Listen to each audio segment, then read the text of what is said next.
এই যে দেখছেন, হাজার কোটি টাকার এই কর্পোরেট সাম্রাজ্য, এই দামি স্যুট, আর আমার এক ইশারায় থমকে যাওয়া এই শহর, বিশ্বাস করুন এর কোনোটাই আমি কোনোদিন চাইনি। আমার তৃষ্ণা তো কোনোদিন এই টাকার জন্য ছিল না। 15 বছর আগে সেই বৃষ্টির রাতে গেটের অপাশে দাঁড়িয়ে আমি তো শুধু চেয়েছিলাম আমার বাবার একটু মমতা, আর আমার মুমূর্ষু মায়ের ওষুধের জন্য মাত্র 200টা টাকা। অথচ এই শহর আমাকে সেটা দেয়নি, বরং কুকুর লেলিয়ে দিয়ে বুঝিয়ে দিয়েছিল যে গরিবের কোনো পরিবার থাকতে নেই, তাদের শুধু থাকতে হয় অবহেলা। আজ আমার হাতে পুরো শহরটা কিনে নেওয়ার মতো ক্ষমতা আছে, কিন্তু যে মানুষটার চোখের দিকে তাকিয়ে আমি এই জয়ের হাসি হাসতাম, সেই মাই আজ কবরের অন্ধকারে। লোকে ভাবে আমি এই শহরের রাজা, কিন্তু সত্যি বলতে আমি আজও সেই রাস্তার মোড়ে দাঁড়িয়ে থাকা তৃষ্ণার্ত ছেলেটাই রয়ে গেছি, যে আজ রাজত্ব নয়, শুধু তার হারিয়ে যাওয়া সেই সম্মানটুকু কড়ায় গন্ডায় বুঝে নিতে ফিরে এসেছে। চৈত্র মাসের কাঠ ফাটা রোদ। ঢাকার গুলশান 2 নম্বর সিগন্যালের কাছে ফুটপাতের এক কোনায় পুরনো একটি আখের রসের মেশিনের চাকা ঘোরাচ্ছে ইরফান। ঘামে ভিজে গায়ের পুরনো মলিন শার্টটা লেপ্টে আছে তার শক্ত পেশিবহুল শরীরে। মুখে রুক্ষ দাড়ি, কিন্তু চোখের দৃষ্টিতে এক অদ্ভুত তীক্ষ্ণতা। পাশেই রিক্সা থামিয়ে কাশেম নামের এক মধ্যবয়সী রিক্সা চালক গামছা দিয়ে ঘাম মুছতে মুছতে এগিয়ে আসে। মামা, এক গ্লাস রস দিবা? দিচ্ছি, একটু দাঁড়ান। আজকাল যে রোদ উঠছে, মনে হইতেছে আসমান থেকে আগুন ঝরতাছে। গরমটা আজ একটু বেশি। তোমার তো মাথার উপরে ছায়াও নাই মামা, একটা ছাতা লাগাইয়া নিলেই পারো। ছাতা উড়ে যায় বাতাসে, এভাবেই ঠিক আছে। শরীর তো শুকাইয়া কাঠ হইয়া যাইব এই রোদে পুড়লে। গরিবের শরীর রোদে পড়ে শক্ত হয় কাশেম ভাই। ইরফান শক্ত হাতে আখের টুকরোটা মেশিনের ভেতর ঢুকিয়ে চাকা ঘোরাতে থাকে। গ্লাসে রস ঢেলে কাশেমের হাতে দেয় সে। ঠিক এই সময় একটা চকচকে মার্সিডিজ গাড়ি এসে ঠিক ইরফানের মেশিনের পাশ ঘেঁষে ব্রেক কষে। গাড়ির ভেতর থেকে এসি আর দামি পারফিউমের গন্ধ ছিটকে আসে বাইরের তপ্ত বাতাসে। পেছনের সিটে বসে আছেন চৌধুরী গ্রুপের মালিক রিয়াজউদ্দিন চৌধুরী, আর ড্রাইভিং সিট থেকে অত্যন্ত বিরক্তি নিয়ে নেমে আসে তার ছেলে জায়েদ।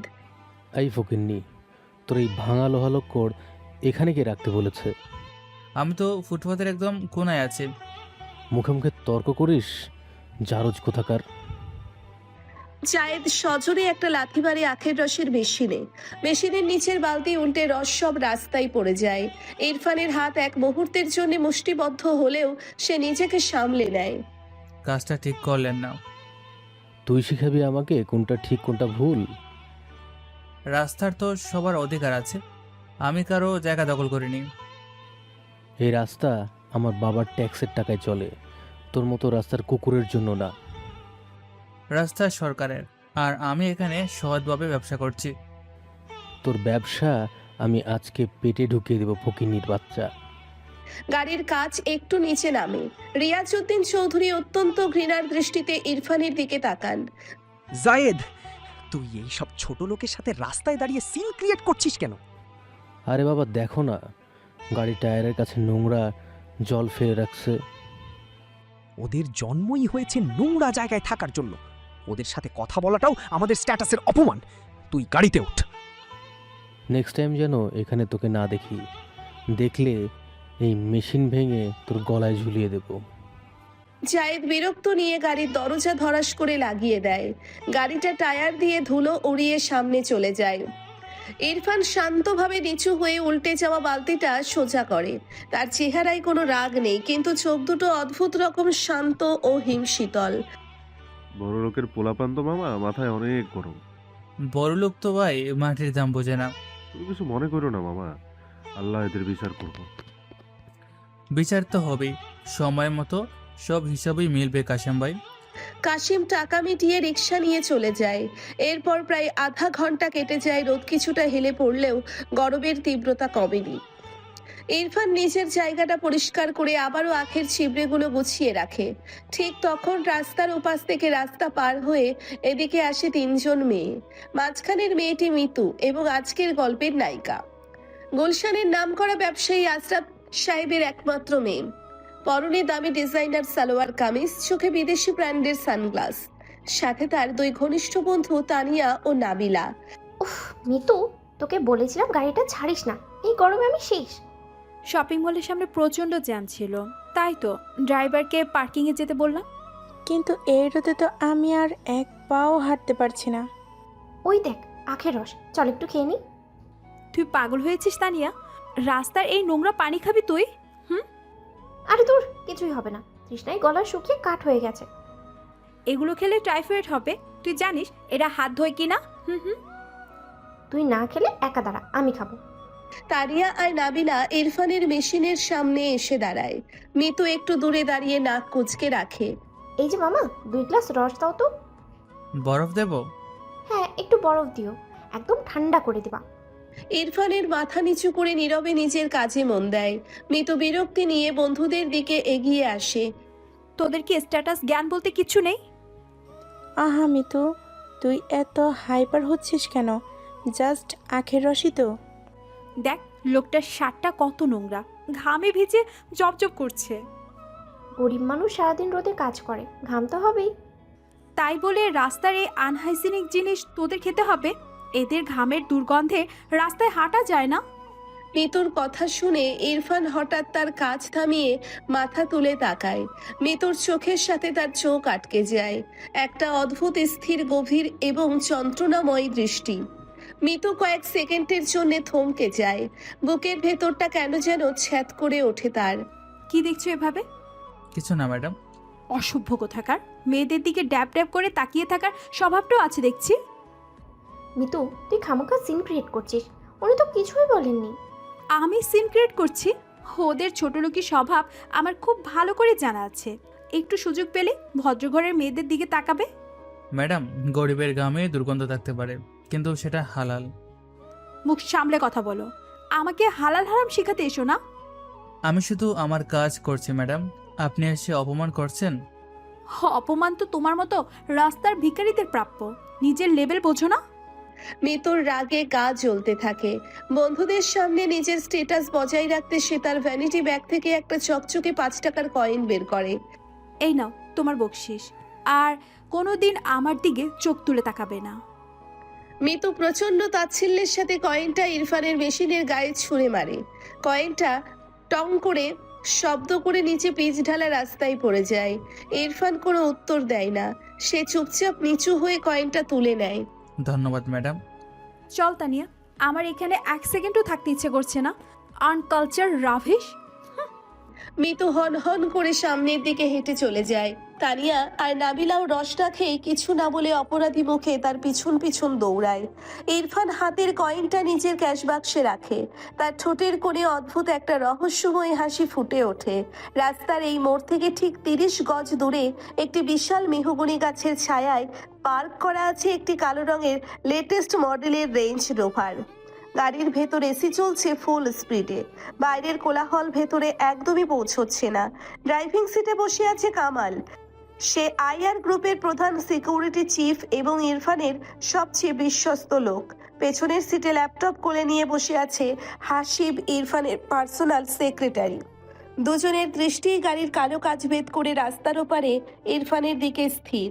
আমি আর সহ্য করতে পারছি না কামাল ভাই। কি করবেন হাসিব সাহেব? বসের নির্দেশ, আমাদের শুধু অবজার্ভ করতে হবে। আপনি দেখালেন না ওই মেয়েটা কিভাবে বসের দিকে কয়েন ছুঁড়ে মারলো? দেখেছি, আমার নিজেরও হাত নিষ্পিস করছিল। আর ওই চৌধুরী গ্রুপের ছেলেটা বসের মেশিনে লাথি মারলো, বস কিছুই বললেন না? বস চাইলে এক আঙুলের ইশারায় ওই জায়েদকে মাটির নিচে পুঁতে ফেলতে পারেন, কিন্তু উনি নিজেকে কন্ট্রোল করেছেন।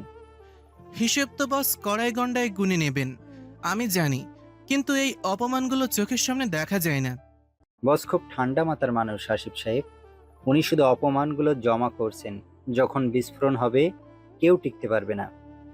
আরে ভাই, স্যার চাইলেই তো ওই চৌধুরীর পুরো বংশ আজ কিনে রাস্তায় বসিয়ে দিতে পারেন। এই রাস্তার মধ্যে আখের রস বেচার নাটক করার দরকার কি? বসের মাথায় কি ঘোরে সেটা আপনি আর আমি বুঝতে পারবো না। আমার তো ভয় হচ্ছে কখন যেন স্যার রেগে গিয়ে কাউকে খুন করে বসেন। যে লোকটা 10 বছর ধরে নিজের ভেতরে আগুন জমিয়ে রেখেছে সে হুট করে কোনো ভুল করবে না। ল্যাপটপে দেখুন, আই গ্রুপের শেয়ার আজ আরও 10% বেড়েছে। দুবাই থেকে ইনভেস্টররা লাইন ধরে আছে বসের সাথে একটা মিটিংয়ের জন্য। আর আমাদের বিলিয়নিয়ার বস রাস্তায় দাঁড়িয়ে কয়েন কুড়াচ্ছে। কি অদ্ভুত তাই না? যার নামে পুরো এশিয়া মহাদেশের বিজনেস সার্কেল কাপে, সে এখন ঘামে ভিজে আখের রস বানাচ্ছে। গাড়িটা স্টার্ট দেব? বসের তো শিফট শেষ হওয়ার সময় হলো। না, বস সিগন্যাল না দেওয়া পর্যন্ত আমরা এইখান থেকে এক চুলও নড়ব না, এটাই স্ট্রিক্ট অর্ডার। হাসিব দীর্ঘশ্বাস ফেলে ল্যাপটপের স্ক্রিনে চোখ রাখে। কামাল গাড়ির ভেতর থেকে দূরবীন দিয়ে ইরফানের দিকে নজর রাখে। রাস্তার মোড়ে তখন বিকেলের নরম আলো নামতে শুরু করেছে। ধুলোমাখা রাস্তায় দাঁড়িয়ে থাকা ইরফানের ছায়াটা দীর্ঘ থেকে দীর্ঘতর হচ্ছে। সবকিছু শান্ত মনে হলেও ভেতরে ভেতরে এক ভয়ানক ঝড় দানা বাঁধতে শুরু করেছে। বিকেলের রোদ মরে গিয়ে আকাশে হঠাৎ কালো মেঘ জমতে শুরু করেছে। ইরফান ক্যাশ বাক্সে রাখা মিতুর ছুঁড়ে দেওয়া 5 টাকার কয়েনটার দিকে তাকিয়ে আছে। দৌড় আকাশে মেঘের গুরুগম্ভীর ডাক শুনে তার বুকের ভিতর 15 বছর আগের একটি অভিশপ্ত বৃষ্টির রাত হাহাকার করে ওঠে। 15 বছর আগে এক অন্ধকার বস্তি, টিনের চালের ফুটো দিয়ে বৃষ্টির পানি টপটপ করে পড়ছে ঘরের মাটির মেঝেতে। পুরো ঘরটা স্যাঁতসেঁতে কাদায় ভরে আছে। একটি ভাঙা বাঁশের চৌকির ওপর ছেঁড়া কাঁথা গায়ে দিয়ে ঢুকছেন ইরফানের মা রাবেয়া। জ্বরে তার শরীর পুড়ে যাচ্ছে আর কাশির দমকে বুক ফেটে যাওয়ার উপক্রম। চৌকির পাশে বসে আছে 15 বছরের কিশোর ইরফান। সারাদিন পুরনো মেশিনে আখের রস চিপে তার 2 হাতের তালু কেটে রক্ত ঝরছে। সেই রক্তমাখা হাতেই সে সারাদিনের জমানো কয়েন আর খুচরো টাকাগুলো গুনছে। মা, আর 10টা টাকা কম পড়েছে। তুই কাঁদছিস কেন বাপ? ফার্মেসির ওই লোকটা 10 টাকা কম হলে ওষুধ দিবে না মা। আমি অনেক হাতে পায়ে ধরেছি। আমার ওষুধ লাগবে না রে, তুই আমার কাছে আয়। কি বলছো তুমি? তোমার শরীর তো আগুনে পড়ছে। এই জ্বর আর কমবে না বাপ, আমার সময় শেষ। চুপ করো মা, আমি কিছুতেই তোমাকে মরতে দেব না। আল্লাহ ডাক এলে কেউ আটকে রাখতে পারে না। তুই শুধু আমাকে একটু পানি দে। ইরফান তড়িঘড়ি করে মাটির কলস থেকে 1 গ্লাস পানি ঢেলে মায়ের মুখে ধরে। রাবিয়া ঢোক গিলতেও কষ্ট পাচ্ছেন, তার চোখ দুটো কোটরে ঢুকে গেছে। মা, তুমি একটুখানি সহ্য করো, আমি এক্ষুনি আসছি। কোথায় যাবে তুই এই তুমুল বৃষ্টির রাইতে? মা, ওনার কাছে যাব মা, উনি তো আমার বাবা। না ইরফান, ওই বাড়িতে তুই যাবি না, ওরা তোকে তাড়িয়ে দেবে। আমি ওনার পায়ে ধরবো মা, আমার নিজের জন্য তো কিছু চাইবো না, শুধু তোমার ওষুধের টাকাটা চাইবো। তোর বাবা আমাকে কোনো দিন স্ত্রীর মর্যাদা দেয় নাই, আজ তোর চোখের পানিও ওনার মন গলাতে পারবে না। তবুও আমি যাব, আমি আমার মাকে এভাবে বিনা চিকিৎসায় মরতে দেব না। মায়ের নিষেধ না শুনে কিশোর ইরফান খালি পায়ে মুষলধারে বৃষ্টির মাঝেই দৌড় দেয় চৌধুরী সাহেবের বাংলোর দিকে। রাস্তার কাদা আর জমে থাকা পানি ছিটকে পড়ছে তার গায়ে, কিন্তু সেদিকে তার কোনো ভ্রুক্ষেপ নেই। গুলশানের সেই বিশাল আলিশান বাংলোর বিশাল লোহার গেট, ভেতরে ঝাড়বাতির আলো আর বাইরে তুমুল বৃষ্টিতে ভিজছে ইরফান। সে লোহার গেট ধরে পাগলের মতো ঝাঁকাতে থাকে। ভেতর থেকে একজন দারোয়ান ছাতা মাথায় দিয়ে বিরক্ত হয়ে এগিয়ে আসে। কিরে ফকিন্নির পোলা, এই রাইতে গেট ভাঙতেছিস কেন? চাচা, একবার শুধু সাহেবকে খবর দিন, বলেন ওনার ছেলে ইরফান আসছে। সাহেবের কোনো এরকম ভিখারি পোলা নাই, ভাগ এইখান থেকে। চাচা, আমার মা মারা যাচ্ছে, ওনার খুব জ্বর, শুধু ওষুধের জন্য কয়েকটা টাকা লাগবে। আমি এইসব জানি না, এখানে চিল্লাপাল্লা করলে ম্যাডাম আমারে চাকরি খাইয়া দিব। ঠিক তখনই বাংলার দোতলার বারান্দায় এসে দাঁড়ান জায়েদের মা সালমা চৌধুরী, চৌধুরী সাহেবের দ্বিতীয় স্ত্রী। গায়ে তার দামি সিল্কের শাল, হাতে কফির মগ। কিসের এত চিল্লাচিল্লি গেটের সামনে? ম্যাডাম, ওই বস্তির টোকাইটা আইসা সাহেবের লগে দেখা করার চায়। সালমা চৌধুরী ব্রৌকোচকে গেটের দিকে তাকান। বিদ্যুতের আলোয় ইরফানকে চিনতে পেরে তার মুখটা ঘৃণায় কুঁচকে যায়।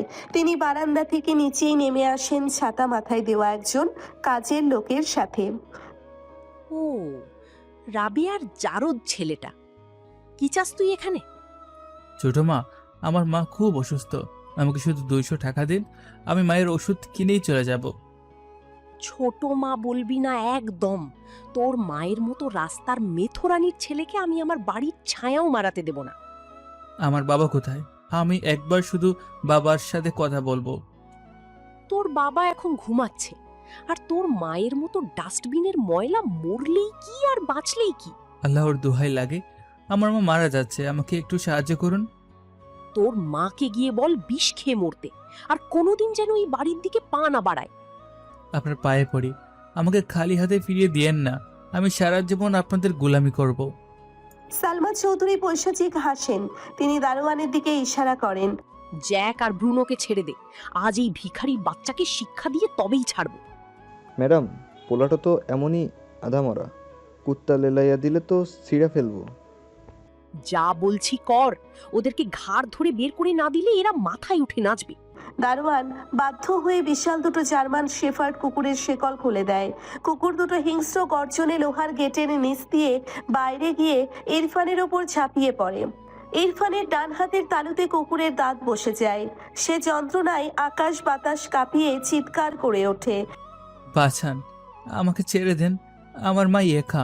কুকুরগুলো তার শার্ট ছিঁড়ে পায়ে কামড় বসিয়ে তাকে রাস্তায় কাদায় ফেলে দেয়। সে মাটিতে গড়াগড়ি খেতে থাকে বাঁচার জন্য। এইবার বুঝেছিস তোর আসল জায়গা কোথায়? যা ভাগ এখান থেকে। বারান্দায় দাঁড়িয়ে সালমা চৌধুরী শব্দ করে হাসতে থাকেন। কিশোর ইরফান কাদামাখা শরীরে কুকুরের কামড়ে ক্ষতবিক্ষত হয়ে কোনো মতে জান নিয়ে দৌড়তে থাকে বস্তির দিকে। চোখের পানির সাথে বৃষ্টির পানি মিশে একাকার হয়ে যায় তার। বস্তির আঁকাবাঁকা গলি পেরিয়ে যখন ইরফান হাঁপাতে হাঁপাতে রক্তমাখা শরীরে নিজের ঘরে ঢোকে, তখন চালের ফুটো দিয়ে পড়া বৃষ্টির পানিতে মেঝে প্রায় ভেসে যাচ্ছে। সে দেখে চৌকির ওপর তার মা একদম নিথর হয়ে পড়ে আছেন। ইরফানের বুকের ভেতরটা হঠাৎ যেন একদম ফাঁকা হয়ে যায়। সে খুঁড়িয়ে খুঁড়িয়ে মায়ের কাছে যায়। মা, ও মা, দেখো আমি চলে আসছি। রাবিয়ার কোনো সারা শব্দ নেই। ইরফান ধীর পায়ে এগিয়ে গিয়ে মায়ের গায়ের ওপর হাত রাখে। শরীরটা বরফের মতো ঠান্ডা হয়ে গেছে।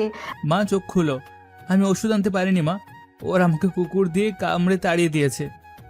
রাবিয়ার খোলা চোখ দুটো ছাদের দিকে স্থির হয়ে আছে। ইরফান বুঝতে পারে তার এই পৃথিবীতে আর কেউ রইল না।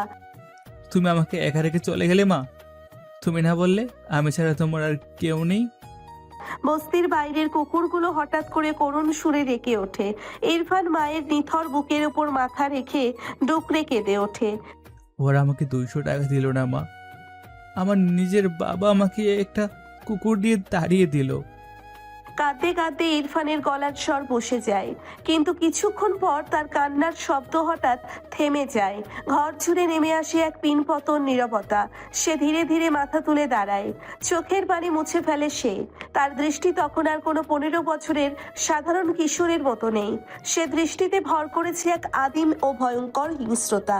তুমি শান্তিতে ঘুমাও মা, আমি আর কাঁদবো না। তোমার ইরফান আর কোনোদিনও কারোর সামনে কাঁদবে না। ইরফান তার নিজের রক্তমাখা ডান হাতটা শক্ত করে মুষ্টিবদ্ধ করে। তার চোয়াল শক্ত হয়ে আসে। যেই টাকার অভাবে আজ তুমি বিনা চিকিৎসায় দুঃখে দুঃখে মরলে, আমি ওই টাকার পাহাড় গড়ব। ঘরের বাইরে হঠাৎ প্রচন্ড জোরে বজ্রপাত হয়। বিদ্যুতের আলোয় ইরফানের চোখে প্রতিশোধের আগুন ঝকঝক করে ওঠে।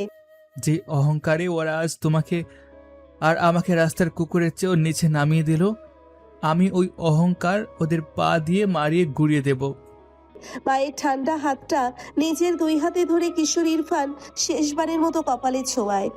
এটা তোমার ইরফানের ওয়াদা মা, এই শহরের সবচেয়ে উঁচু ইমারত আমি করব, আর সেই ইমারতের নিচ দিয়ে চৌধুরী বংশের সবাইকে আমি রাস্তায় রাস্তায় ভিখারি বানাবো।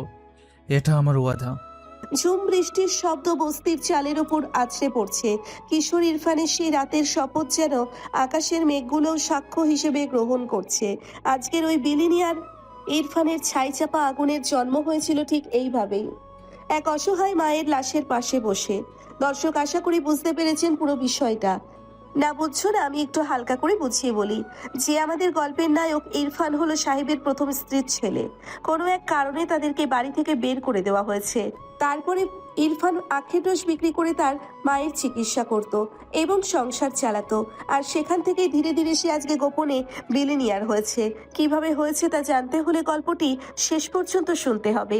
15 বছর আগের সেই রাতের বৃষ্টি কবেই শুকিয়ে গেছে, কিন্তু মায়ের লাশের পাশে বসা কিশোর ইরফানের ভেতরের সেই ছাই চাপা আগুনটা আজ একটা বিশাল সাম্রাজ্য হয়ে দাঁড়িয়েছে। সকালের রোদ তীব্র হওয়ার সাথে সাথে বর্তমানের ব্যস্ত ঢাকা শহর তার রূপ বদলাতে শুরু করেছে। সকাল 10টা। অন্যদিকে দুবাইয়ের বুর্জ খলিফার কাছে অবস্থিত আইআর গ্রুপের বিশাল হেডকোয়ার্টারে একটি মেগা বোর্ড মিটিং চলছে। তবে মিটিংটা হচ্ছে ভার্চুয়ালি। কনফারেন্স রুমের বিশাল স্ক্রিনে আইআর গ্রুপের সিইও এর চেয়ারটি দেখা যাচ্ছে, কিন্তু সেখানে কেবল একটি কালো ছায়ামূর্তি দৃশ্যমান। আর ঢাকার একটি 5 স্টার হোটেলের কনফারেন্স রুম থেকে সেই স্ক্রিনের সামনে দাঁড়িয়ে প্রেজেন্টেশন দিচ্ছে রাফি। রাফি শহরের নামকরা শিল্পপতি শাহিদ আকবরের ছেলে এবং মিতুর হবু স্বামী। চরম দাম্ভিক, বদমেজাজি আর চরিত্রহীন এই যুবক আজ আইআর গ্রুপের সাথে ডিল করার জন্য রীতিমতো তোষামত করছে। স্যার, আমি গ্যারান্টি দিচ্ছি এই প্রজেক্টে আমাদের পার্টনারশিপ হলে আইআর গ্রুপ বাংলাদেশে একচেটিয়া রাজত্ব করবে। মিস্টার রাফি, আপনার ফাইন্যান্সিয়াল রিপোর্ট তো খুব একটা স্ট্রং মনে হচ্ছে না। তারিক আহমেদ আইআর গ্রুপের দুবাই ব্রাঞ্চের ম্যানেজিং ডিরেক্টর। তিনি ফাইলের পাতা উল্টাতে উল্টাতে বিরক্তি প্রকাশ করেন। তারিক সাহেব, রিপোর্ট তো শুধু কাগজের হিসাব, ফিল্ডের পাওয়ারটা দেখতে হবে। আইআর গ্রুপ পাওয়ারে নয়, প্রফেশনালিজমে বিশ্বাস করে। স্যার, আমি তো সরাসরি বসের সাথে কথা বলতে চাচ্ছি। স্ক্রিনের ওপাশ থেকে একটি যান্ত্রিক, ভারী এবং গম্ভীর কণ্ঠস্বর ভেসে আসে। এদিক থেকে ইরফান ভয়েস মডিউলেটর ব্যবহার করে কথা বলছে। যে লোকটাকে রাফি এখন বস মানছে, সে এই মুহূর্তে ঢাকার রাস্তায় ময়লার শার্ট পরে আখের রস বিক্রি করছে। আমি শুনছি। Boss, thank you so much sir. আপনার মতো একজন লেজেন্ডের সাথে কথা বলতে পারাটাই আমার জন্য সম্মানের। তোষামত বাদ দিয়ে কাজের কথা বলুন। জি স্যার, আমি বলতে চাচ্ছি আমাদের কোম্পানির ব্যাকগ্রাউন্ড আর পলিটিক্যাল কানেকশন অনেক স্ট্রং। বিজনেস কানেকশন দিয়ে চলে না মিস্টার রাফি? কিন্তু স্যার, বাংলাদেশে কাজ করতে গেলে তো পাওয়ার লাগে। আমরা আপনাকে সেই গ্রাউন্ডটা দিব। আইআর গ্রুপের নিজের মাটি তৈরি করতে কারো দয়ার প্রয়োজন হয় না। আমি আসলে দয়া বোঝাতে চাইনি স্যার, আমি জাস্ট একটা উইন উইন সিচুয়েশন অফার করছি। আপনার প্রজেক্টের বাজেট 200 কোটি টাকা, কিন্তু আপনার কোম্পানির লিকুইড মানি আছে মাত্র 40 কোটি। বাকিটা? রাফি একটু ঘাবড়ে যায়। সে পকেট থেকে দামি রুমাল বের করে কপালের ঘাম মোছে। বাকিটা আমরা ব্যাংক লোন কভার করব স্যার। তাছাড়া চৌধুরী গ্রুপও আমাদের সাথে ইনভেস্ট করবে। চৌধুরী গ্রুপ? জি স্যার, রিয়াজউদ্দিন চৌধুরীর সাথে আমাদের অনেক স্ট্রং বিজনেস রিলেশন। ওনার কোম্পানির অবস্থা তো ভালো নয়। আরে স্যার, ওসব সাময়িক সমস্যা। তাছাড়া আমাদের ব্যাকআপ হিসেবে নাম করা আশরাফ গ্রুপও আছে। আশরাফ সাহেব তো দেনায় ডুবে আছেন। এটাই তো আমার প্লাস পয়েন্ট স্যার। আশরাফ সাহেবের একমাত্র মেয়ে মিতুর সাথে আগামী সপ্তাহে আমার এঙ্গেজমেন্ট হচ্ছে। এনগেজমেন্ট? জি স্যার, এই বিয়েটা তো জাস্ট আমার একটা হাতিয়ার। কিসের হাতিয়ার? আশরাফ সাহেব এখন নিঃস্ব। আমাকে জামাই বানালে ওনার কোম্পানি বাঁচবে, আর এই সুযোগে আমি লিগালি ওনার সমস্ত প্রপার্টি আর কোম্পানি আমার নামে টেক ওভার করব। স্ক্রিনের ওপাশে থাকা ইরফানের হাতটা চেয়ারের হাতলে শক্ত হয়ে যায়। মিতুকে নিয়ে রাফির এই নোংরা হিসাব নিকাশ তার ভেতরে একটা তীব্র ঘৃণার জন্ম দেয়। রাস্তায় দেখা সেই মেয়েটার অসহায় চোখ দুটো যেন তার মনে পড়ে যায়। বিয়ে কি ব্যবসার অংশ? অবশ্যই স্যার, আবেগ দিয়ে তো আর দুনিয়া চলে না। মেয়েটা আমার কাছে জাস্ট একটা ট্রাম্প কার্ড। বুঝতে পেরেছি। তাহলে স্যার, আমরা কি কন্ট্রাক্ট পেপারটা রেডি করতে পারি? চৌধুরী গ্রুপ আর আশরাফ গ্রুপের ব্যাকআপ নিয়ে আমরা পুরো মার্কেট রোল করব। কনফারেন্স রুমে পিনপতন নীরবতা। রাফি আশায় বুক বেঁধে স্ক্রিনের দিকে তাকিয়ে আছে। সে নিশ্চিত যে ডিলটা সে পেয়ে গেছে। রিজেক্টেড। রাফির মুখে যেন কেউ এক বালতি বরফ জল ঢেলে দেয়। তার চোয়াল ঝুলে পড়ে, চোখ বড় বড় হয়ে যায়। স্যার, আমি কি কিছু ভুল বললাম? মিটিং শেষ। কিন্তু স্যার, অন্তত কারণটা তো বলবেন। আমরা তো সব কন্ডিশন মানতে রাজি ছিলাম। আইআর গ্রুপ কোনো চরিত্রহীন আর বেকারির সাথে ডিল করে না। স্ক্রিনটা হঠাৎ করে অফ হয়ে যায়। রাফি অপমানে আর রাগে কাঁপতে থাকে। সে হাতের ফাইলটা সজোরে ফ্লোরে ছুঁড়ে মারে। তার চোখ মুখ লাল হয়ে ওঠে। শালা আমাকে ভিখারি বলে। তোরা আর গ্রুপের অহংকার আমি একদিন ভেঙে কুড়িয়ে দিব। এদিকে সারা দিনের ব্যস্ততা আর রোদের তেজ কমে গিয়ে রাতের আঁধার নেমেছে ঢাকা শহরে। ঘড়ির কাঁটায় এখন রাত ঠিক 12টা। চারিদিক নিস্তব্ধ। গুলশানের অভিজাত এলাকার একটি বাড়ির দোতলার বেডরুম। ড্রপ লাইটের হালকা আলোয় মিতু ড্রেসিং টেবিলের আয়নার সামনে বসে আছে। তার চোখ দুটো জবা ফুলের মতো লাল। ঠিক তখন দরজা খুলে ঘরে ঢোকেন মিতুর মা ফারহানা বেগম। মেয়ের এই অবস্থা দেখে তার বুকটা কেঁপে ওঠে। মিতু, তুই এখনো ঘুমাসনি কেন মা? ঘুম কি বাজারে কিনতে পাওয়া যায় মা? এভাবে সারা রাত কাঁদলে তো শরীর খারাপ করবে তোর। শরীর খারাপ হলে তো ভালোই হতো মা। মরে গেলে অন্তত এই দম বন্ধ করা জীবন থেকে মুক্তি পেতাম। কি অলক্ষণে কথা বলছিস? রাফি ছেলেটা তো খারাপ না। ও খারাপ না, ও একটা সাইকোপ্যাথ মা, একটা জানোয়ার। আস্তে কথা বল মিতু, তোর বাবা শুনতে পেলে রেগে যাবেন। বাবা তো শুনতেই চায় না মা, উনি শুধু ওনার ব্যবসা বোঝেন। তোর বাবার তো এখন অনেক দেনা। রাফিদের সাথে আত্মীয়তা হলে কোম্পানিটা বেঁচে যাবে। কোম্পানি বাঁচাতে গিয়ে বাবা নিজের মেয়েকে একটা নিলামের পণ্য বানিয়ে ফেললেন। ছেলেরা একটু অমন রাগই হয়, বিয়ের পর ঠিক হয়ে যাবে। ও ঠিক হওয়ার ছেলে না মা। কাল রাতেও আমাকে ফোন করে জঘন্য কথা বলেছে। ওর কাছে আমি জাস্ট একটা খেলনা। আমি কাল তোর বাবার সাথে কথা বলবো না, তুই একটু এখন ঘুমাতো মা। ফারহানা বেগম দীর্ঘশ্বাস ফেলে মেয়ের মাথায় হাত বুলিয়ে দিয়ে ঘর থেকে বেরিয়ে যান। মিতু আবার আয়নার দিকে তাকায়। তার বুকের ভেতরটা হু হু করে ওঠে। হঠাৎ তার মনে পড়ে যায় আজ রাস্তায় দেখা সেই আখের রস বিক্রেতার কথা। সেই ঘামে ভেজা মলিন শার্ট পরা মানুষটার চোখ দুটো কেন যেন মিতুর মনের ভিতর গেঁথে আছে। একটা রাস্তার মানুষ, অথচ ওর চোখের দৃষ্টিতে কোনো নোংরামি ছিল না, অদ্ভুত একটা মায়া ছিল। মিতু বালিশে মুখ গুজে ডুকরে কেঁদে ওঠে। তার মনে হয় এই বিশাল শহরে সে ভীষণ একা, তাকে বাঁচানোর কেউ নেই। অন্যদিকে শহরের ঠিক উল্টো প্রান্তে একটি আন্ডারগ্রাউন্ড কনস্ট্রাকশন সাইট। চারদিকে ঘুটঘুটে অন্ধকার, শুধু কয়েকটি বড় হ্যাচাক বাতির আলো জ্বলছে। সেখানে দাঁড়িয়ে আছে ইরফান। পরনে এখন আর সেই মলিন শার্ট নেই, গায়ে জড়ানো একটি দামি কালো ট্রেঞ্চ কোট, ভেতরে কালো টি শার্ট। তার চেহারা এখন কোনো রাস্তার ছেলের নয়, বরং এক ভয়ঙ্কর মাফিয়া ডনের মতো। তার সামনে সারিবদ্ধ হয়ে মাথা নিচু করে দাঁড়িয়ে আছে শহরের কয়েকজন শীর্ষ আন্ডারওয়ার্ল্ড রিডার আর কর্পোরেট ব্রোকার। তাদের মধ্যে সুলতান নামের এক মাফিয়া ভয়ে কাঁপছে। কাজ কত দূর? বস, রাফি সব মার্কিনের রোড আমরা বন্ধ করে দিয়েছি। ওর লিগ্যাল ব্যবসার কি অবস্থা? ইরফানের সেক্রেটারি হাসিব এগিয়ে আসে। তার হাতে একটা অত্যাধুনিক স্যাটেলাইট ফোন। স্যার, শেয়ার মার্কেটের সব কন্ট্রোল এখন আমাদের হাতে। আপনি নির্দেশ দিলেই খেলা শুরু হবে। ফোন দাও। ইরফান ফোনটা কানে ধরে। তার চোখে তখন এক আদিম হিংস্রতা খেলা করছে। হ্যালো, আমি আইয়ার বলছি। জি বস, আমরা রেডি। রাফির কোম্পানির শেয়ার বিক্রি করা শুরু করো। এমনভাবে ডাম্প করবে যেন কাল সকালের মধ্যে ওদের শেয়ারের দাম মাটির নিচে চলে যায়। কিন্তু বস, এতে তো মার্কেট একটু আনস্টেবল হবে। আমি মার্কেট নিয়ে ভাবি না, আমি শুধু রাফিকে রাস্তায় দেখতে চাই। ওকে বস, 15 মিনিটের মধ্যেই রাফির কোম্পানি ক্র্যাশ করবে। ইরফান ফোনটা কেটে হাসিবের হাতে দেয়। সে পকেট থেকে একটা দামি চুরুট বের করে ঠোঁট চাপে। তার বডিগার্ড কামাল এগিয়ে এসে লাইটার জ্বালিয়ে দেয়। স্যার, রাফি তো পাগল হয়ে যাবে কাল সকালে। পাগল তো সে মাত্র হওয়া শুরু করবে কামাল। বস, রাফি যদি বাঁচার জন্য চৌধুরী সাহেবের কাছে যায়? চৌধুরী সাহেব নিজের জান বাঁচাতেই ব্যস্ত থাকবেন। আমি সবার জন্য আলাদা ফাঁদ পিছিয়ে রেখেছি। স্যার, একটা কথা জিজ্ঞেস করব? বলো। ওই মেয়েটার কথায় আপনি কোনো রিয়্যাক্ট করলেন না কেন? ইরফান চুরুটে একটা দীর্ঘ টান দিয়ে ধোয়া ছাড়ে। মিতুর অহংকারী মুখটা তার চোখের সামনে ভেসে ওঠে। একই সাথে মিতুর চোখের সেই অসহায়ত্বটাও সে টের পেয়েছিল। কিছু আঘাত শরীর দিয়ে না কামাল, কিছু আঘাত মানুষের ভেতরে শূন্যতা দেয়। মেয়েটা কিন্তু খুব অহংকারী।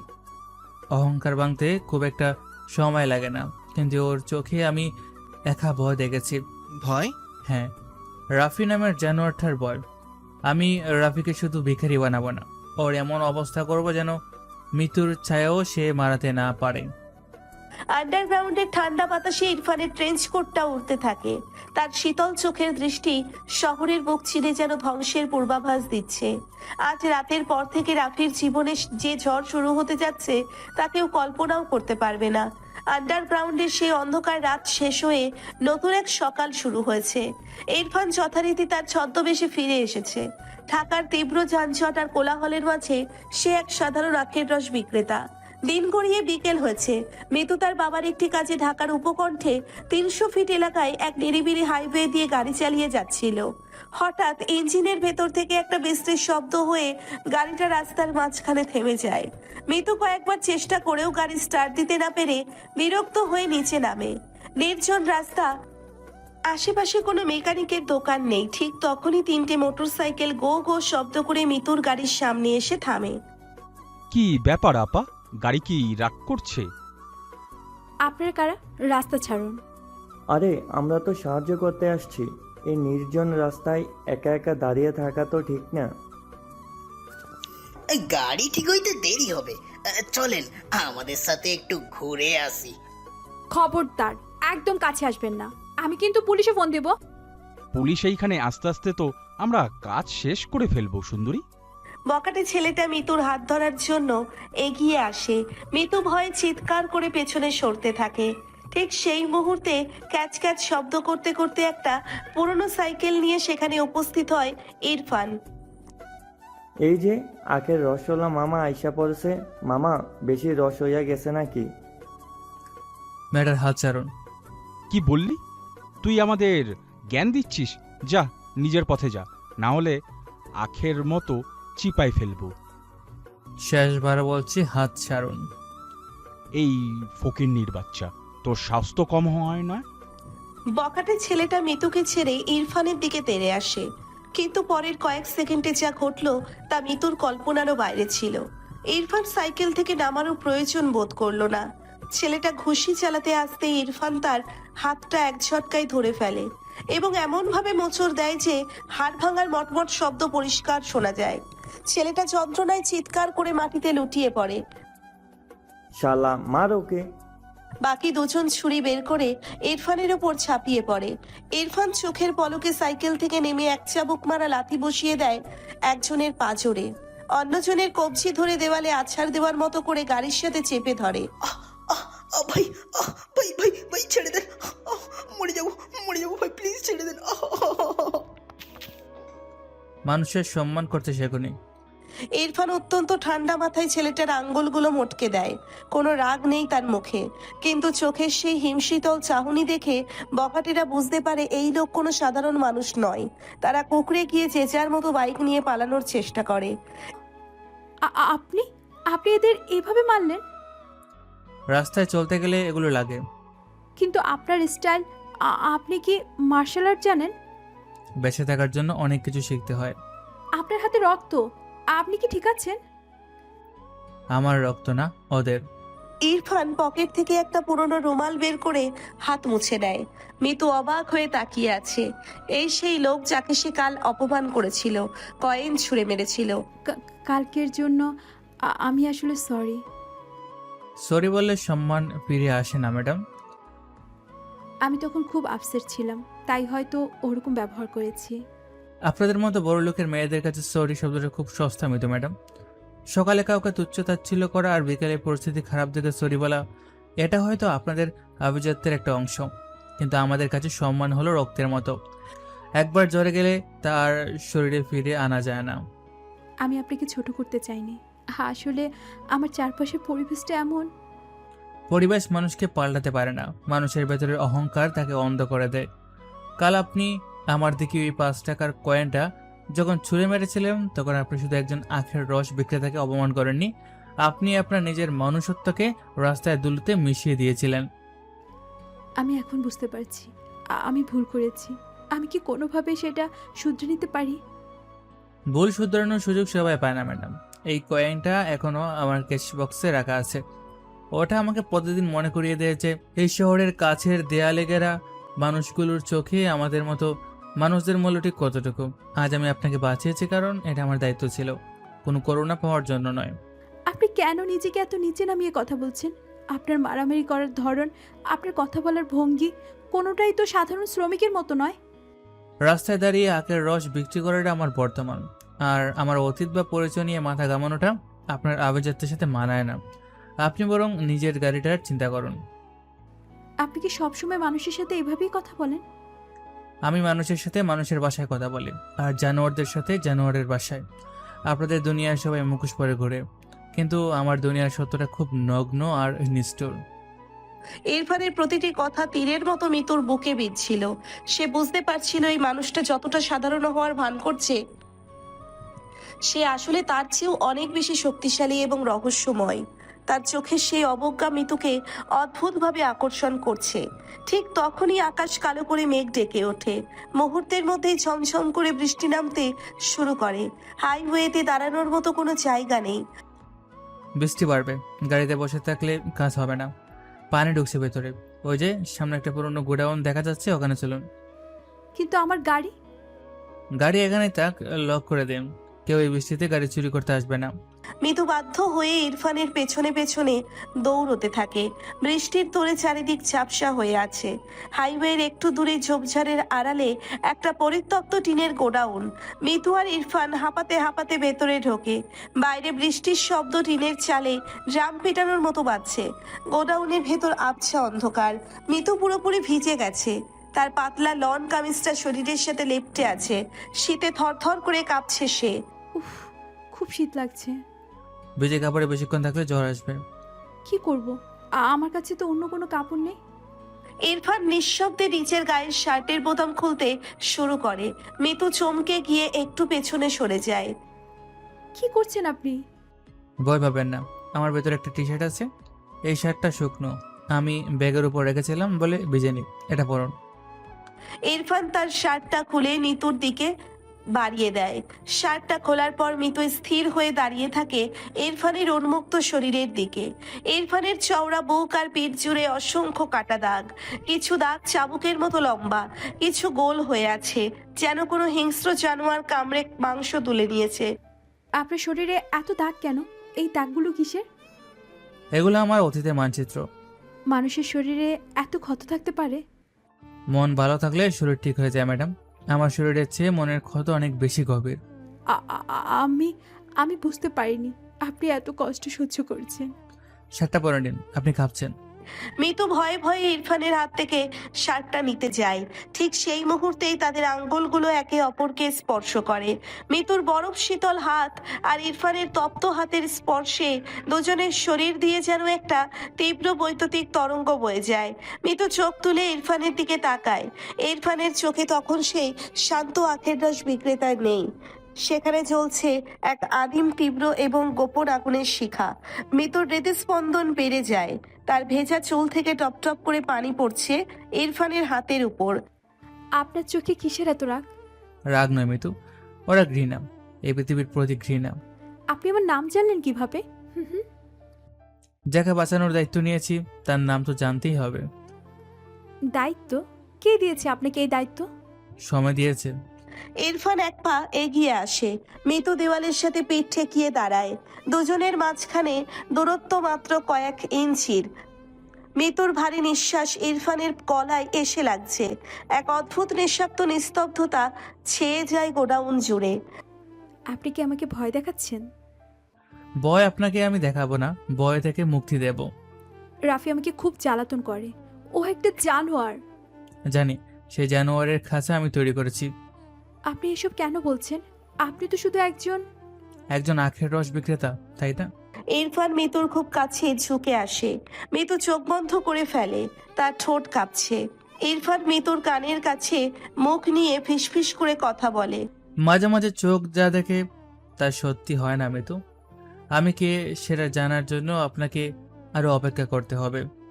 মিতু চোখ খুলে দেখে ইরফান দূরে সরে দাঁড়িয়ে বৃষ্টির দিকে তাকিয়ে আছে। মিতু ইরফানের দেওয়া সেই বড় শার্টটা নিজের শরীরের ওপর জড়িয়ে নেয়। শার্টটা থেকে ইরফানের শরীরের একটা পুরুষালী ঘ্রাণ আর আখের কড়া মিষ্টি গন্ধ আছে। আপনি কি সত্যি কোনোদিন আমাকে সব বলবেন? বলবো, যেদিন এই শহরে আকাশ থেকে সব কালো মেঘ কেটে যাবে। কেন জানি আপনার উপর আমার খুব বিশ্বাস হচ্ছে। বিশ্বাস করা ভালো, তবে অতিরিক্ত বিশ্বাস বিপজ্জনক।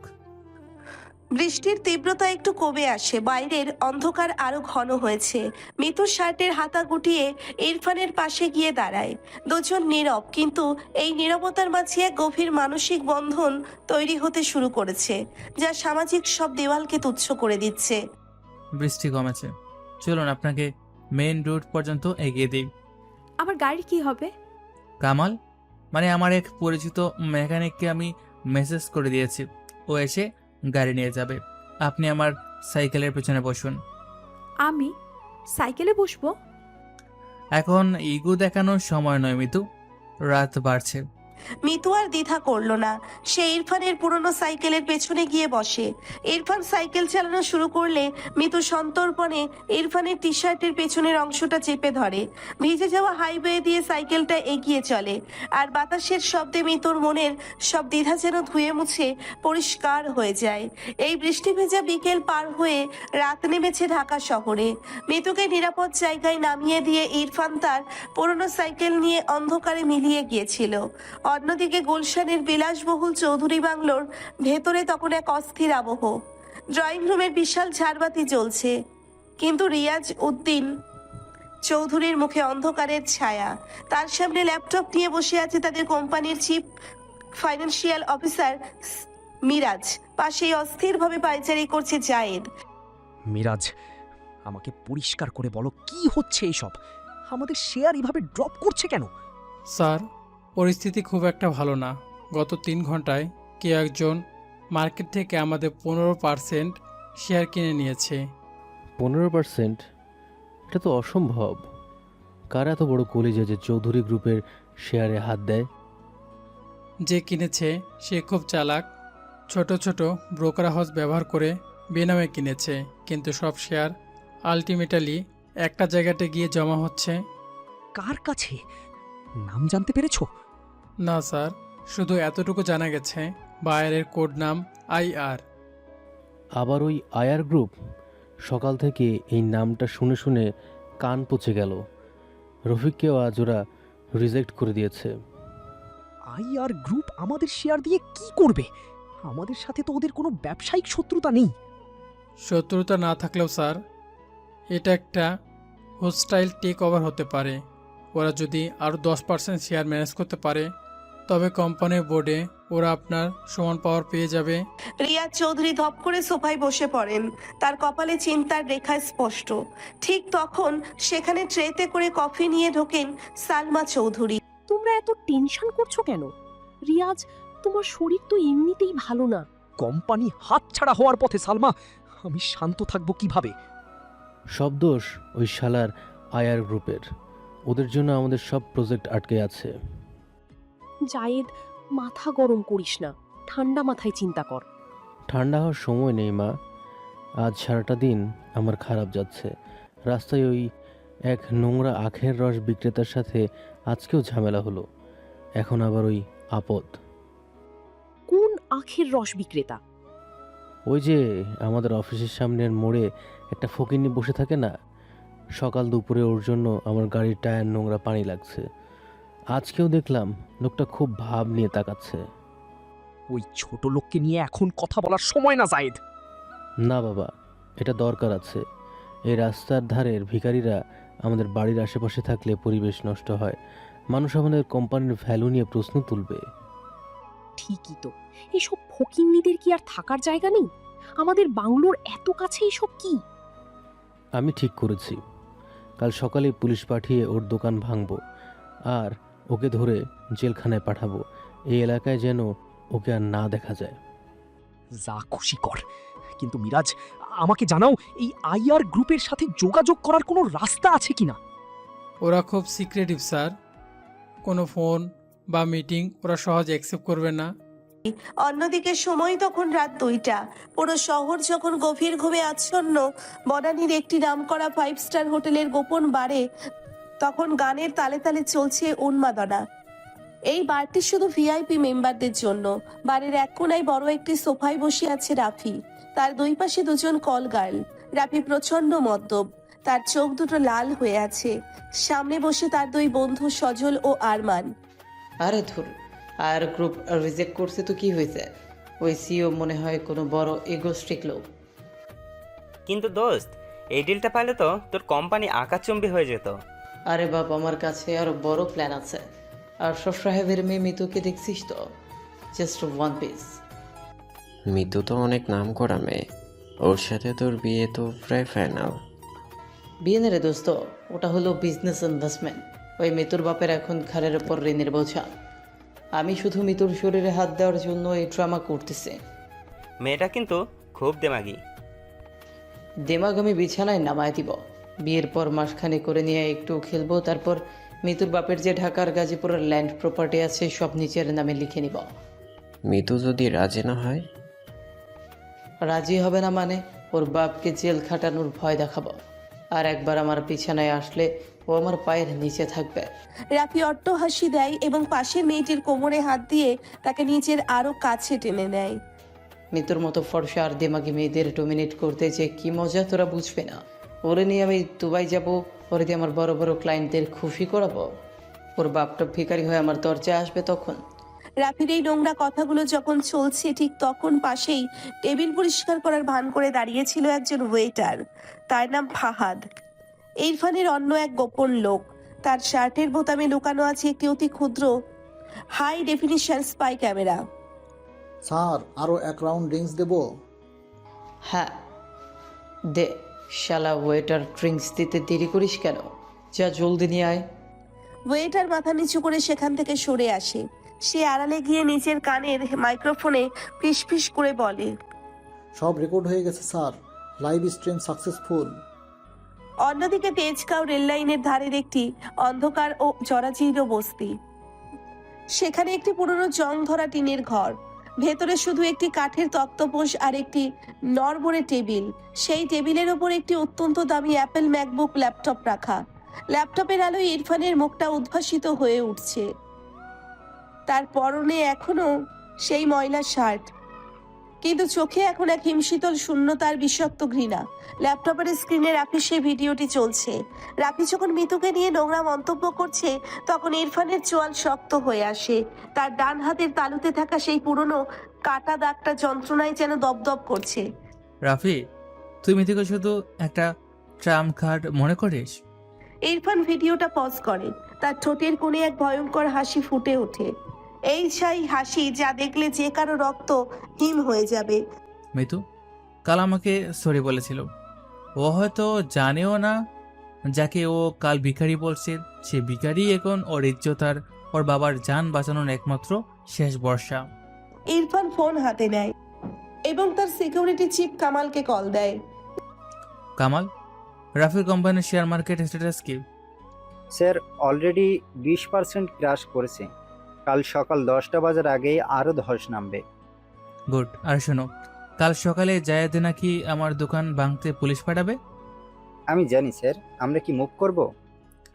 না, পুলিশকে আসতে দাও। জায়েদকে একটু আনন্দ করার সুযোগ দাও। সে জানে না আমার দোকান ভাঙলে তার বাবার কলিজায় ঠান পড়বে। আর মিতু ম্যামের ব্যাপারটা? মিতুর উপর নজর রাখো। রাফি ওর কোনো ক্ষতি করার আগেই আমি ওকে শেষ করব। তবে তার আগে মিতুকে বুঝতে হবে এই শহরের বড় লোকদের মুখোশ কতটা কুৎসিত। ইরফান ল্যাপটপ বন্ধ করে। ঘরের ফুটো টিন দিয়ে এক চিলতে জ্যোৎস্না তার পায়ের উপর পড়েছে। সে অন্ধকারের মাঝেই একা বসে আছে। 15 বছর আগে তার মা এই দারিদ্র আর অপমানের মাঝে শেষ নিঃশ্বাস ত্যাগ করেছিলেন। আজ সেই দারিদ্রই ইরফানের সবচেয়ে বড় অস্ত্র। রাত যত গভীর হয় প্রতিশোধের নেশা তত তীব্র হয়। কাল সকালের সূর্যটা তোমাদের জন্য খুব একটা সুখকর হবে না চৌধুরী সাহেব। ইরফান তক্তাপোষের ওপর শুয়ে পড়ে। তার চোখ বন্ধ থাকলেও মনটা জেগে আছে। সে শুনতে পাচ্ছে আগত ঝড়ের শব্দ। জায়েদ, রাফি আর রিয়াজ চৌধুরী এই ত্রিমুখী ধ্বংসলীলার কেন্দ্রবিন্দুতে এখন কেবল একজনই আছে, সেই অবহেলিত আখের রস বিক্রেতা। রাতের জমাট বাঁধা অন্ধকার কেটে গিয়ে ঢাকার বুকে আবার নতুন সকাল নামে। সকাল গড়িয়ে দুপুর হয়। গুলশানের সেই সিগন্যালের মোড়ে চড়া রোদের মধ্যে আজ আবার পুরনো মেশিনের চাকা ঘোরাচ্ছে ইরফান। রাস্তার কোলাহলের মাঝে হঠাৎ একটি সিএনজি এসে থামে ইরফানের দোকানের একটু দূরে। সেখান থেকে এদিক ওদিক তাকিয়ে সন্তর্পণে নেমে আসে মিতু। তার পরনে আজ কোনো দামি পোশাক নেই, একটা সাধারণ সুতির সালোয়ার কামিজ। হাতে একটি কাগজের ব্যাগ এবং ছোট একটি টিফিন ক্যারিয়ার। মিতুকে দেখে ইরফানের হাত এক মুহূর্তের জন্য থেমে যায়, কিন্তু সে মুখ দিয়ে কিছু বলে না। মিতু ধীর পায়ে এসে দাঁড়ায় ইরফানের জন্য। আপনি আজও ওই রোদে দাঁড়িয়ে আছেন? রোদে না পড়লে তো আখের রস মিষ্টি হয় না ম্যাডাম। আমি আপনার শার্টটা ধুয়ে ইস্ত্রি করে নিয়ে এসেছি। মিতু কাগজের ব্যাগটা ইরফানের মেশিনের এক কোণায় রাখে। ইরফান ঘামে ভেজা হাতটা প্যান্টে মুছে দেয়। এটার কোনো দরকার ছিল না, আমি তো বলেছিলাম ওটা লাগবে না। কারো ঋণ আমি জমিয়ে রাখি না। আর এই টিফিন ক্যারিয়ারে আপনার জন্য একটু খাবার এনেছি। খাবার কেন? কাল আপনি আমাকে বাঁচিয়েছেন, তার জন্য তো একটা ধন্যবাদ প্রাপ্য। আমি মানুষের বাঁচার রাস্তা তৈরি করি ম্যাডাম, কিন্তু কারো দয়ার খাবার খাই না। এটা দয়া না, আমি নিজের হাতে রান্না করেছি আপনার জন্য। বড়লোকের মেয়েরা যখন রাস্তায় ভিখারিদের জন্য রান্না করে তখন সেটাকে দয়াই বলে। আপনি কথায় কথায় আমাকে এভাবে অপমান কেন করেন? আমি তো মন থেকে এনেছি। আপনার মন আর আমার বাস্তবতার মধ্যে অনেক বড় একটা দেওয়াল আছে মিতু।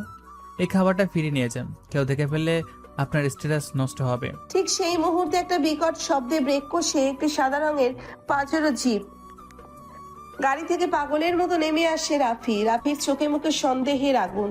সে মিতুকে খুঁজছিল, আর এখানে এই রাস্তার ভিখারির সামনে মিতুকে দেখে তার মাথা খারাপ হয়ে যায়।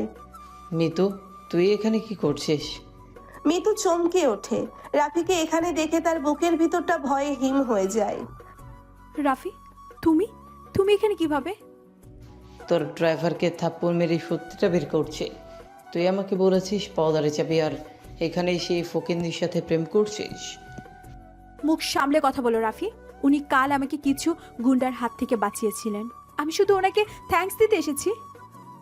থ্যাঙ্কস দিতে আসছিস? এই রাস্তার টোকায় কে তুই থ্যাঙ্কস দিবি? ওর সাহস হয় কিভাবে আমার হবু বউয়ের দিকে চোখ তুলে তাকানোর? রাফির আগে গিজগিজ করতে করতে পাশে চায়ের দোকানের দিকে এগিয়ে যায়। চায়ের দোকানদার তখন চুলা থেকে গরম চায়ের কেটলি নামাচ্ছিল। রাফি এক ঝটকায় একটা কাচের গ্লাসে ফুটন্ত চা ঢেলে দেয়। আজকে এই শালার চোখ আমি অন্ধ করে দিব। রাফি ছুটে এসে সেই ফুটন্ত চা সজোরে ছুঁড়ে মারে ইরফানের গায়ের দিকে। ইরফান সরে গেলেও কিছুটা গরম চাপ তার ডান হাত আর কাঁধের উপর পড়ে। চামড়া পুড়ে যাওয়ার মতো জ্বালা করে ওঠে, কিন্তু ইরফান একটা শব্দও করে না। তার চোখ দুটো সাপের মতো স্থির হয়ে যায়, ডান হাতটা পাথরের মতো মুষ্টিবদ্ধ হয়। রাফি, তুমি পাগল হয়ে গেছো? কি করছো তুমি এসব? আমি ওকে আজ মেরেই ফেলবো। শালা ভিখারি, তুই জানিস আমি কে? ইরফান এক পা এগিয়ে আসে। সে চাইলেই এক সেকেন্ডে রাফির ঘাড়ের হাড় মটকে দিতে পারে। তার চোখের সেই আদিম হিংস্রতা দেখে রাফি এক মুহূর্তের জন্য পিছিয়ে যায়। মিতু বুঝতে পারে পরিস্থিতি হাতের বাইরে চলে যাচ্ছে। রাফির ক্ষমতা অনেক। মিতুর মনে হয় রাফি হয়তো তার লোক ডেকে এই আখের রস বিক্রেতাকে খুন করে ফেলবে। ইরফানকে বাঁচানোর জন্য মিতু হঠাৎ অদ্ভুত এক নাটক শুরু করে। সে ইচ্ছে করে গলা চড়িয়ে চিৎকার করে ওঠে। তুমি থামো রাফি। এই ছোট লোকটার জন্য তুমি নিজের হাত কেন নোংরা করছো? তুই ওকে সাপোর্ট করছিস? আমি সাপোর্ট করব? ওর মতো একটা নোংরা মানুষের মায়া মারা তো আমার ঘেন্না করে। মিতু ইরফানের দিকে ঘুরে তাকায়। তার চোখে পানি জমতে শুরু করেছে, কিন্তু সে আপ্রাণ চেষ্টা করছে সেটা লুকিয়ে রাখতে। সে ইরফানের চোখের দিকে তাকিয়ে কাপা গলায় কঠিন কথাগুলো শুরু করে দেয়। তোমার সাহস কি করে হয় আমার সাথে কথা বলার? নিজের লেভেল বুঝছো তুমি? হ্যাঁ, তোমার এই ঘামের গন্ধ আমার সহ্য হয় না। ম্যাডাম, চুপ করো, একদম চুপ। তুমি কাল আমাকে হেল্প করেছো ভেবে আমি ভুল করে এখানে এসেছিলাম, কিন্তু তোমার মতো মানুষের আসল রূপ আমার চেনা আছে। তুমি জাস্ট একটা রাস্তার ভিখারি। আমার চোখের সামনে থেকে দূর হয়ে যাও। কঠিন কথাগুলো ছুড়ে দেয়। মিতু কথাগুলো বলার সময় বারবার চোখের ইশারায় ইরফানকে চলে যেতে বলছিল। সে চাইছিল ইরফান যেন এখান থেকে বেঁচে ফেরে। ইরফান মিতুর সেই ছলছল চোখ আর ভেতরের তীব্র কষ্টটা খুব সহজেই পড়ে ফেলে। মাফ করবেন ম্যাডাম, আমি আমার লেভেল বুঝতে পারিনি। ইরফান মাথা নিচু করে আহত হওয়ার ভান করে। সে নিজের মেশিনের হাতল ধরে চুপচাপ দাঁড়িয়ে থাকে। রাফি অট্টহাসি দিয়ে ওঠে। শুনলি তো, এটাই তোর আসল জায়গা। আয় মিতু, তোকে গাড়িতে ড্রপ করে দিই। রাফি মিতুর হাত ধরে এক প্রকার টেনে হিঁচড়ে গাড়ির দিকে নিয়ে যায়। মিতু গাড়িতে ওঠার আগে শেষবারের মতো ঘাড় ঘুরিয়ে ইরফানের দিকে তাকায়। তার চোখ দিয়ে এক ফোঁটা জল গড়িয়ে পড়ে। ইরফান পাথরের মতো দাঁড়িয়ে থাকে, কিন্তু তার বুকের ভেতর তখন ধ্বংসের আগুন জ্বলতে শুরু করেছে। দুপুরের এই অপমান আর সংঘাতের পর কেটে গেছে কয়েক খণ্ড। বিকেল 4টা। গুলশানের রাস্তার সেই ঘরমাক্ত আখের রস বিক্রেতা এখন আর নেই। বনানীতে অবস্থিত আইআর গ্রুপের সুবিশাল হেডকোয়ার্টারের লবি। পুরো লবিটা ইতালিয়ান মার্বেল আর কাঁচ দিয়ে ঘেরা। সেখানে পিনপতন নীরবতা, শুধু কর্মচারীদের ব্যস্ত পায়ের শব্দ। এই লবিতেই সোফায় বসে আছে জায়েদ। তার বাবার কোম্পানির শেয়ার গত রাত থেকে ক্রাশ করছে। কোনো উপায় না দেখে সে আইআর গ্রুপের কাছে শেষ ভরসা হিসেবে লোন চাইতে এসেছে। ভাই, ম্যানেজারের সাথে মিটিংটা কি ফিক্সড হলো? স্যার একটু ওয়েট করুন, আমাদের সিও স্যার এইমাত্র অফিসে ঢুকেছেন, ম্যানেজার ওনার সাথে আছেন। ঠিক তখনই লবির মেইন গেট দিয়ে 10 থেকে 12 জন কালো স্যুট পরা বডিগার্ডের মাঝখান দিয়ে ঠোঁটে হেঁটে আসেন একজন ভিআইপি। তার গায়ে dark navy blue Armani suit, চোখে দামি রোদ চশমা। পুরো লবির সবাই দাঁড়িয়ে সম্মান জানায়। জায়েদ উঠে দাঁড়াতে গিয়ে তাড়াহুড়োই ভিআইপি মানুষটির সাথে সজোরে ধাক্কা খায়। জায়েদের হাতের ফাইল ফ্লোরে পড়ে যায়। বডিগার্ডটার সাথে সাথে জায়েদকে কলার চেপে ধরে। ছাড়ুন, I am so sorry sir, আমি ইচ্ছে করে ধাক্কা দিইনি। ভিআইপি মানুষটি আর কেউ নন, স্বয়ং ইরফান। সে রোদ চশমা না খুলেই পকেটে হাত দিয়ে স্থির হয়ে দাঁড়ায়। জায়েদ এই স্যুট পরা বিলিনিয়ানকে দেখে চিনতেই পারেনি যে এই লোকটাই তার বাড়ির সামনে সে আখের রস বিক্রেতা। স্যার, আমাকে ক্ষমা করবেন, আমার মাথাটা কাজ করছিল না। ইরফান কোনো কথা বলে না। সে শুধু তার পাশে দাঁড়ানো ম্যানেজার অনিকের দিকে একবার তাকায়। তারিকের বুঝতে 1 সেকেন্ডও লাগে না যে বসের ইশারা কি। ইরফান নিঃশব্দে নিজের প্রাইভেট এলিভেটরের দিকে হেঁটে চলে যায়। আপনার নাম জাহিদ চৌধুরী? জি স্যার, আমি চৌধুরী গ্রুপ থেকে এসেছি। আমাদের একটা ইমার্জেন্সি লোনের দরকার ছিল। আমাদের সিও স্যার আপনার প্রোফাইল দেখেছেন। সত্যি? স্যারকে লোনটা অ্যাপ্রুভ করবেন? আইআর গ্রুপ কোনো দেউলিয়া আর রাস্তার ফকিন্নির সাথে বিজনেস করে না মিস্টার জায়াদ। হোয়াট? আপনি আমাকে ফকিন্নি বলছেন? যে কোম্পানির শেয়ার এখন মাটির দামে বিক্রি হচ্ছে, তার মালিককে রাস্তার ভিখারি ছাড়া আর কি বলা যায়? সিকিউরিটি, এই লোকটাকে ঘাড় ধাক্কা দিয়ে অফিস থেকে বের করে দাও। How dare you! আমি রিয়াজ চৌধুরীর ছেলে। আপনার বাবার নাম এখন আর এই শহরে চলে না। আউট! সিকিউরিটির 2 জন লোক জায়েদকে আক্ষরিক অর্থেই কলার ধরে লবি থেকে টেনে হিঁচড়ে বাইরে বের করে দেয়। জায়েদ রাস্তায় ছিটকে পড়ে। সে অপমানে ফেটে পড়ে, কিন্তু কিছুই করার নেই। ওপরের কাচের জানালা থেকে ইরফান কফির মগ হাতে নিয়ে জায়েদের এই পতন দেখে শীতল হাসে। দিন শেষ হয়ে রাত নেমেছে। ঘড়ির কাঁটায় রাত 10টা। শহরের কোলাহল ছাড়িয়ে 300 ফিট এলাকার সেই নির্জন লেক। চারপাশে ঘুটঘুটে অন্ধকার, শুধু জলের উপর চাঁদের আলো ঠিকরে পড়ছে। লেকের ধারে একটা বেঞ্চে বসে হাউমাউ করে কাঁদছে মিতু। রাফিয়াজ তাকে জোর করে বিয়ে করার জন্য বাবাকে থ্রেট করেছে। মিতু বাড়ি থেকে পালিয়ে সোজা এখানে চলে এসেছে, আর মেসেজ করেছে শুধু একজনকে। হঠাৎ মিতুর পেছনে পায়ের শব্দ শোনা যায়। মিতু ফিরে তাকায়। অন্ধকারে দাঁড়িয়ে আছে ইরফান, তার পরনে কালো টি শার্ট। মিতু এক ছুটে গিয়ে ঝাঁপিয়ে পড়ে ইরফানের বুকের উপর। আমি আর পারছি না, আমি মরে যাব, আমাকে বাঁচাও।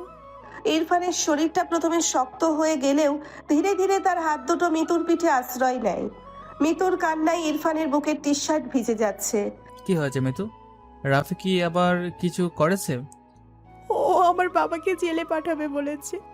ও একটা সাইকোপ্যাথ। আজ দুপুরে ওর সামনে আমাকে ওভাবে তোমাকে অপমান করতে হলো। আমার বুকটা ফেটে যাচ্ছিল, কিন্তু তুমি বিশ্বাস করো, আমি তোমাকে বাঁচাতে চেয়েছিলাম। আমি জানি মিতু, আমি তোমার চোখ পড়তে পারি। তুমি আমাকে এখান থেকে নিয়ে যাও, অনেক দূর। আমি তোমার সাথে যে কোনো জায়গায় থাকতে রাজি আছি। তুমি আখের রস বেচো আর যাই করো, আমার কিছু যায় আসে না। শুধু আমাকে ওই জানোয়ারের হাত থেকে বাঁচাও। ইরফানের বুকের ভেতর তখন প্রলয়ঙ্কারী ঝড় বইছে। 10 বছর ধরে যে হৃদয়টা শুধু ঘৃণা আর প্রতিশোধে জমে পাথর হয়েছিল, আজ এই মেয়েটার কান্নায় সেই পাথর গলতে শুরু করেছে। ইরফান তার শক্ত দুই হাত দিয়ে আলতো করে মিতুর মুখটা তুলে ধরে। চাঁদের আলোয় মিতুর ভেজা চোখ আর কাপা ঠোঁট অদ্ভুত এক মায়ার সৃষ্টি করেছে। তুমি সত্যি আমার সাথে যেতে চাও? হ্যাঁ, আমি আর কাউকে বিশ্বাস করি না, শুধু তোমাকে করি। ইরফানের চোখে এক প্রবল মোহ আর অধিকার বোধ ফুটে ওঠে। সে নিজের বুড়ো আঙ্গুল দিয়ে মিতুর চোখের জল মুছে দেয়। তারপর আর কোনো কথা না বলে সে ধীরে ধীরে নিজের মুখটা মিতুর মুখের দিকে নামিয়ে আনে। মিতু চোখ বন্ধ করে নেয়। ইরফানের তপ্ত ঠোঁট এসে স্পর্শ করে মিতুর শীতল ঠোঁটে। এটা শুধু একটা চুম্বন ছিল না, এটা ছিল দুজনের লুকিয়ে থাকা সব কষ্ট, যন্ত্রণা আর প্রতিশ্রুতির একাকার হয়ে যাওয়া। ইরফানের হাত মিতুর কোমর পেঁচিয়ে তাকে নিজের শরীরের সাথে শক্ত করে মিশিয়ে নেয়। মিতু ইরফানের চুলের ভিতর নিজের আঙ্গুল ঢুকিয়ে দিয়ে এই বন্য দীর্ঘ এবং প্যাশনেট মুহূর্তের কাছে নিজেকে সম্পূর্ণ সমর্থন করে। রাতের নিস্তব্ধতায় শুধু তাদের ভারী শ্বাস প্রশ্বাসের শব্দ শোনা যায়। চুম্বন শেষে ইরফান মিতুর কপালে নিজের কপাল ঠেকিয়ে ফিসফিস করে কথা বলে। আমি থাকতে কেউ তোমার গায়ে একটা আঁচড়ও দিতে পারবে না মিতু। এটা শুধু একটা রাস্তার ছেলের কথা নয়, এটা আমার শপথ। তুমি এত সাহস কোথায় পাও? যে মানুষের হারানোর কিছু থাকে না, তার সাহস পৃথিবীর সবচেয়ে ভয়ঙ্কর হয়। তুমি বাড়ি ফিরে যাও। কাল সকালের পর থেকে তোমার বাবার উপর আর কোনো ঋণ থাকবে না। রাত তখন গভীর 3টে বাজে। মিতুকে বাড়ি পৌঁছে দিয়ে ইরফান নিজের রূপে ফিরে এসেছে। শহরের অদূরে রাফির সবচেয়ে বড় অবৈধ স্মাগলিংয়ের গোডাউন। দাউ দাউ করে আগুন জ্বলছে সেখানে। ফায়ার সার্ভিসের সাইরেন বাজছে দূরে। রাফি তার গাড়ি থেকে পাগলের মতো লাফিয়ে নেমে আসে। তার চোখ কপালে উঠে গেছে। কি হয়েছে এখানে? আগুন কি লাগাইছে? জানি না বস, হঠাৎ করেই চারিদিক থেকে ব্লাস্ট হয়েছে। আমাদের 10 কোটি টাকার মাল ভেতরে ছাই হয়ে গেছে। শালা, তোদের আমি ডিউটিতে রাখছিলাম কেন? কে করছে এই কাজ? রাফি গোডাউনের সিকিউরিটি রুমের দিকে দৌড়ে যায়। ওই রুমটা এখনো আগুনের বাইরে। রাফি দরজায় লাথি মেরে খুলে ভিতরে ঢোকে। ঘরের ভেতর কেউ নেই। সিসিটিভি ক্যামেরার সব তার কাটা, কিন্তু রাফির চোখ পড়ে তার ডেস্কের ওপর। সেখানে একটা সাদা কাগজের উপর খুব সুন্দর করে রাখা আছে এক টুকরো কাটা আখ। এটা এখানে কোত্থেকে আসলো? রাফির মেরুদণ্ড বেয়ে এক শীতল ভয়ের স্রোত নেমে যায়। সে বুঝতে পারে শহরের কোনো এক ভয়ঙ্কর মাফিয়া তার পেছনে লেগেছে। কিন্তু এই কাটা আখের টুকরো দিয়ে সে কি সিগনেচার রেখে গেল, সেটা রাফি কিছুতেই মেলাতে পারে না। কে একটি আমার সাথে খেলা শুরু করছে? কে তুই? গোডাউনের বাইরের অন্ধকার থেকে তখন সন্তর্পণে একটি কালো গাড়ি বেরিয়ে যায়। গাড়ির ভেতর বসে থাকা ইরফানের ঠোঁটে তখন সেই তৃপ্তির হাসি।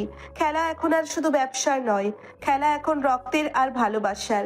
শহরের অদূরে সেই লেকের পাড়ের রাতের নিস্তব্ধতা কেটে গিয়ে নতুন এক সকালের রোদ উঠেছে।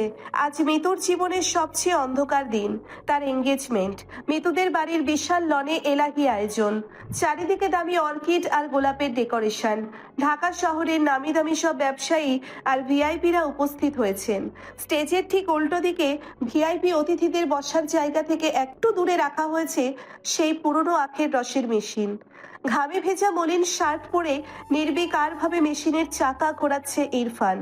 রাফি ইচ্ছে করেই এই আয়োজন করেছে। সে চায় মিতু স্টেজে বসে দেখুক তার ওই রাস্তার হিরো আজ তাদের বিয়ের অনুষ্ঠানে ভৃত্য হয়ে আখের রস বানাচ্ছে। আর ইরফান যেন নিজের চোখে দেখে মিতু আজ রাফির হতে যাচ্ছে। কিরে ফকিন্দি, আজ হাত জোরে চলা। ভিআইপি গেস্ট সব রস যেন মিষ্টি হয়। আখের রস তো মিষ্টি হয় স্যার, তবে মানুষের মন মাঝে মধ্যে তিতা হয়ে যায়। তোর ওই বস্তির ফিলোসফি নিজের কাছে রাখ। ওই দেখ, বেন্তু স্টেজে বসে আছে, আজ থেকেও আমার। ইরফান একবার স্টেজের দিকে তাকায়। ভারী লেহেঙ্গা আর গয়নায় মোড়ানো মিতুকে দেখতে পরীর মতো লাগছে, কিন্তু তার চোখ দুটো পাথরের মতো স্থির। সেই চোখ দিয়ে অনবরত পানি ঝরছে। কি দেখছিস ট্যাপ ট্যাপ করে? নিজের লেভেল মনে আছে তো? খুব ভালোভাবে মনে আছে স্যার। রাফি অট্ট হাসি দিয়ে স্টেজের দিকে চলে যায়। ঠিক তখন চৌধুরী সাহেব আর জায়েদ সেখানে এসে দাঁড়ায়। জায়েদের চোখ পড়ে ইরফানের ওপর। আরে বাবা দেখো, আমাদের অফিসের সামনের ওই ফকিন্নিটা এখানেও চলে আসছে। রাফি হয়তো দয়া করে ওকে কয়েকটা টাকা কামানোর সুযোগ দিয়েছে। ওদের মতো ছোট লোকদের তো যেখানে সেখানে ঢুকে পড়ার স্বভাব। এই টোকাই, সেদিন তো বেঁচে গেছিস, আজ আমার চোখের সামনে থেকে সরবি? তোকে দেখলে আমার বমি আসে। আমি তো কাজে আছি স্যার, আপনাদের ডিস্টার্ব তো করছি না। তোর ওই ঘামের গন্ধটাই একটা ডিস্টারবেন্স। রফিককে বলে তোকে আমি আজকে এই শহরের বাইরে লাথি মেরে পাঠাবো। জায়েদ আর রিয়াজ চৌধুরী হাসতে হাসতে সামনের ভিআইপি সোফায় গিয়ে বসে। ইরফান মাথা নিচু করে মেশিন ঘোরাতে থাকে, কিন্তু তার ডান কানে লুকানো আছে একটি অতি ক্ষুদ্র wireless earpiece. Kamal, position clear. জি স্যার, পুলিশের স্পেশাল ফোর্স ভেন্যুর বাইরে রেডি, শুধু আপনার অর্ডারের অপেক্ষা। রাফির লোকজনের উপর নজর রাখো, মিথুর যেন কোনো ক্ষতি না হয়। সব কন্ট্রোলে আছে স্যার। ইরফান এয়ারপিসে কথা বলা শেষ করে আখের একটা শক্ত টুকরো মেশিনের ভেতর ঢুকিয়ে দেয়। তার চোখের শীতল দৃষ্টি বলে দিচ্ছে এই অহংকারের উৎসব আর বেশিক্ষণ টিকবে না। সকাল গড়িয়ে দুপুর 12টা বাজে। রিং পরানোর অনুষ্ঠানের আর মাত্র কিছুক্ষণ বাকি। চারদিকে অতিথিদের কোলাহল। মিতু স্টেজে বসে হাঁপিয়ে উঠছিল। সে ওয়াশরুমে যাওয়ার কথা বলে স্টেজের পেছন দিয়ে ভেনুর একটি খালি গেস্ট রুমে ঢোকে। ঠিক তখনই পেছন থেকে কেউ একজন তার হাত চেপে ধরে তাকে ভেতরে টেনে নেয়। আহ, কে? ছাড়ুন আমাকে। মিতু তাকিয়ে দেখে রাফি দরজা লক করে দিচ্ছে। রাফির চোখে মুখে এক বিকৃত নোংরা উল্লাস। এত ছটফট করছিস কেন জান? আর আধা ঘন্টা পরেই তো তুই আমার লিগ্যাল প্রপার্টি হয়ে যাবে। দরজা খুলো রাফি, কেউ দেখে ফেললে কি ভাববে? ভাবুক না, নিজের হবু বউয়ের সাথে একটু রোম্যান্স করবো, তাতে কার কি? রাফি জোর করে মিতুকে দেওয়ালের সাথে চেপে ধরে। তার হাত মিতুর কোমরের দিকে এগোতে থাকে। মিতু আপ্রাণ চেষ্টা করে রাফিকে ধাক্কা দেওয়ার। প্লিজ রাফি, আমার গায়ে হাত দেবে না, আমার ঘৃণা করছে। ঘৃণা? ওই রাস্তার ভিখারির বুকে মাথা রাখতে তোর ঘৃণা করে না, আর আমি ধরলে ঘৃণা করে? ও তোমার মতো জানোয়ার না, আমাকে ছাড়ো বলছি। রাফি ক্ষিপ্ত হয়ে মিতুর ওড়না ধরে এক ঝটকায় টেনে সরিয়ে দেয়। মিতু চিৎকার করতে নেয়, কিন্তু রাফি তার এক হাত দিয়ে মিতুর মুখ চেপে ধরে। আজ তোকে এই রুমেই আমি শেষ করব, দেখি তোর ওই আখের রসওয়ালা তোকে কিভাবে বাঁচায়। ঠিক সেই মুহূর্তে একটা বিকট শব্দে গেস্টরুমের ভারী কাঠের দরজাটা মাঝখান থেকে ভেঙে চৌচির হয়ে যায়। দরজার ওপাশে দাঁড়িয়ে আছে ইরফান। তার হাতে কোনো অস্ত্র নেই, মুখে কোনো রাগ নেই, কিন্তু তার উপস্থিতি পুরো রুমের তাপমাত্রাকে যেন এক লহমায় বরফ শীতল করে দেয়। তুই শালার ভিখারি, তুই এখানে কি চাস? ইরফান, আমাকে বাঁচাও। আরে তুই আমাকে মারতে আসছিস? তোর তো সাহস কম না, ফকিন্নের বাচ্চা। রাফি পকেট থেকে একটা সুইচ গিয়ার চাকু বের করে ইরফানের দিকে তেড়ে আসে। ইরফান একটা কথাও বলে না। রাফি চাকু নিয়ে আঘাত করার আগেই ইরফানের বাহাত সাপের মতো দ্রুত গতিতে রাফির কবজি চেপে ধরে। পরের সেকেন্ডে ইরফান আর ডান হাত দিয়ে রাফির কনুইয়ের উপর এমন জোরে একটা আঘাত করে যে হাড় ভেঙে মাংস ফুঁড়ে বেরিয়ে যাওয়ার মতো মটমট শব্দ হয়। আহ, আমার হাত! রাফি যন্ত্রণায় চিৎকার করে ফ্লোরে লুটিয়ে পড়ে। তার ডান হাতটা একদম অস্বাভাবিকভাবে ঝুলে গেছে। ব্যথার তীব্রতায় তার চোখ উল্টে যাওয়ার উপক্রম হয়। ইরফান শান্ত পায়ে মিতুর দিকে এগিয়ে যায়। মিতু ভয়ে আর শকে কাঁপছে। ইরফান ফ্লোর থেকে মিতুর ওড়নাটা তুলে সযত্নে মিতুর গায়ে জড়িয়ে দেয়। ভয় পেও না, আমি এসে গেছি। তুমি ওর হাত ভেঙে দিলে, ওর লোক তো তোমাকে মেরে ফেলবে। খেলা তো কেবল শুরু হলো মিতু। এই জানোয়ারটার আসল জায়গা জেলখানায়। বাইরে আসো, তোমার বাবার ঋণ আজ শেষ হবে। ইরফান মিতুকে দরজার দিকে এগিয়ে দেয়। রাফি ফ্লোরে পড়ে গোঙাতে থাকে। ইরফান আর এক মুহূর্তও সেখানে দাঁড়ায় না। জানালা গলে চোখের পলকে অদৃশ্য হয়ে যায়। দুপুর 12:30 বেজে গেছে। মূল অনুষ্ঠান মঞ্চের সামনে মিতুর বাবা আশরাফ সাহেব এবং চৌধুরী পরিবারের সবাই বসে আছেন। রাফি কোনো রকমে নিজের ভাঙা হাতটা একটা রুমাল দিয়ে গলার সাথে ঝুলিয়ে স্টেজে এসে দাঁড়ায়। সে ব্যথায় কাতরালেও মুখে প্লাস্টিকের হাসি ধরে রাখার চেষ্টা করছে।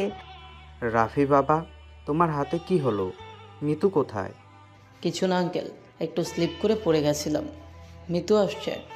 ঠিক সেই মুহূর্তে পুরো ভেন্যুর সাউন্ড সিস্টেম হঠাৎ করে বিকট শব্দে বেজে ওঠে। চারদিকের সব লাইট অফ হয়ে যায়। স্টেজের পেছনের বিশাল প্রজেক্টের স্ক্রিনটি হঠাৎ অন হয়ে যায়।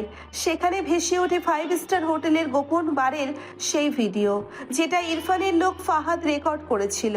রাফি ভিডিওতে বলছে, বিয়ে না রে দোস্ত, ওইটা হলো বিজনেস ইনভেস্টমেন্ট। মিতুর বাপের ঘরের উপর ঋণের বোঝা। বিয়ের পর মাসখানে করে নিয়ে খেলবো, তারপর ওর বাপের সব প্রপার্টি নিচের নামে লিখিয়ে নিব। পুরো ভেন্যুতে পিন পতন, নীরবতা। রিয়াজ চৌধুরী আর জাহিদের মুখ ফ্যাকাশে হয়ে গেছে।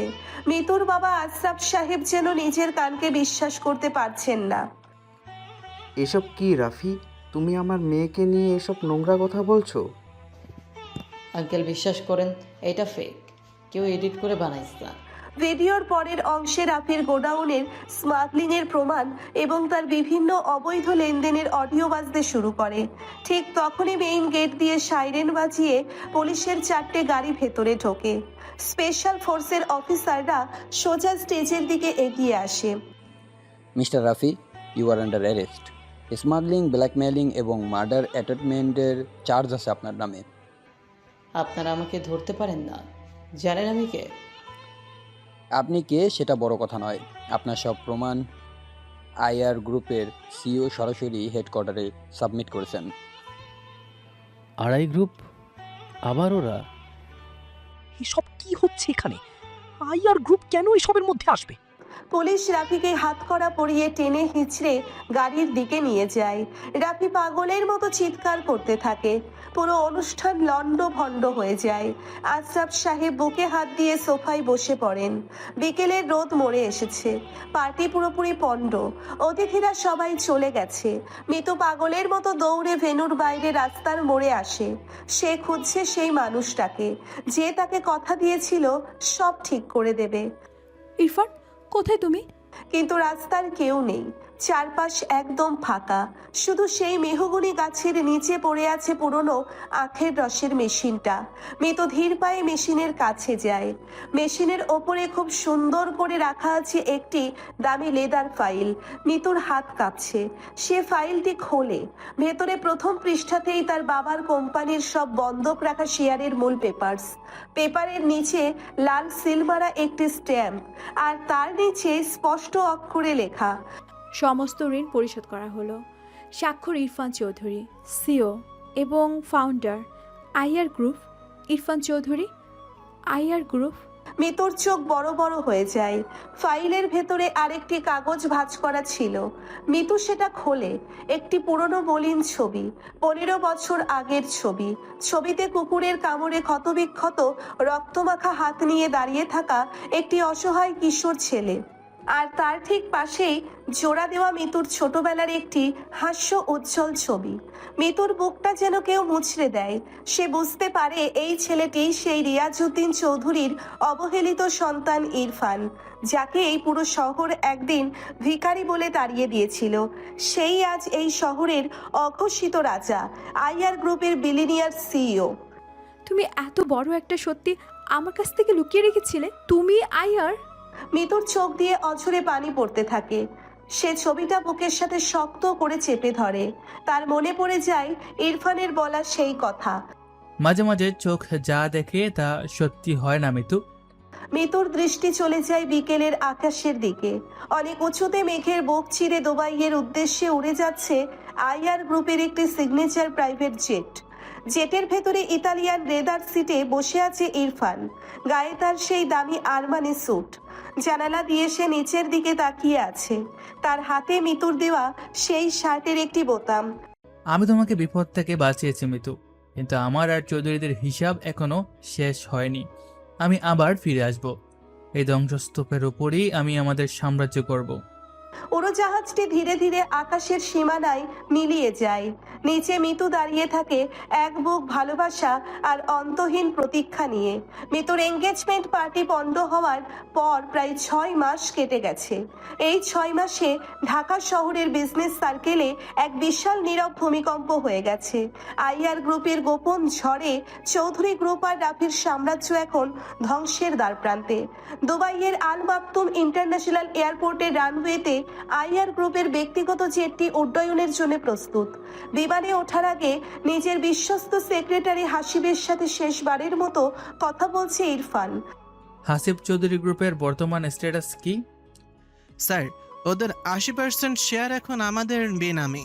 রিয়া চৌধুরী আর ওনার ছেলের জায়েদ এখন আক্ষরিক অর্থেই পথের ভিখারি হওয়ার অপেক্ষায় আছে। রাফির খবর কি? জেল থেকে কি বের হতে পেরেছে? না স্যার, ওর বিরুদ্ধে এত প্রমাণ আমরা দিয়েছি যে ওর বাবাও এখন ওকে ত্যায্য করার কথা ভাবছে। তবে রাফি জেলখানা থেকে কিছু লোক সেট করার চেষ্টা করছে বলে খবর পেয়েছি। বোকামি, জানুয়ারি কামড়ালে তাকে খাঁচায় না, সোজা কবরে পাঠাতে হয়। আমার ফ্লাইটের সব অ্যারেঞ্জমেন্ট ঠিক আছে তো? জি স্যার, তবে কি এবার আপনি নিজের পরিচয়ে ঢাকা নামছেন? সময় হয়েছে আসিফ। 15 বছর আগে যে রক্ত এই মাটির উপর ঝরেছিল, আজ সেই রক্ত ঋণ শোধ করার দিন। ইরফান বিমানে উঠে পড়ে। মেঘের ওপর দিয়ে বিমানটি যখন ঢাকার দিকে উড়ে চলে, তখন ইরফানের চোখে ভাসে মিতুর সেই অশ্রুসিক্ত মুখ। গত 6 মাস সে মিতুর কোনো খোঁজ নেয়নি, শুধু দূর থেকে তার পরিবারকে আর্থিক সুরক্ষা দিয়েছে। অন্যদিকে গুলশানের সেই বিলাসবহুল চৌধুরী বাংলো এখন শ্মশানের মতো শান্ত।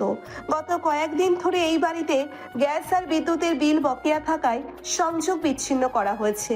বাগানের সেই দামি ফুলের গাছগুলো অযত্নে শুকিয়ে কাঠ হয়ে গেছে। ড্রয়িং রুমের আবছা অন্ধকারে একা বসে মদ গিলছে জায়েদ। তার পাশে মাথায় হাত দিয়ে বসে আছেন রিয়াজউদ্দিন চৌধুরী।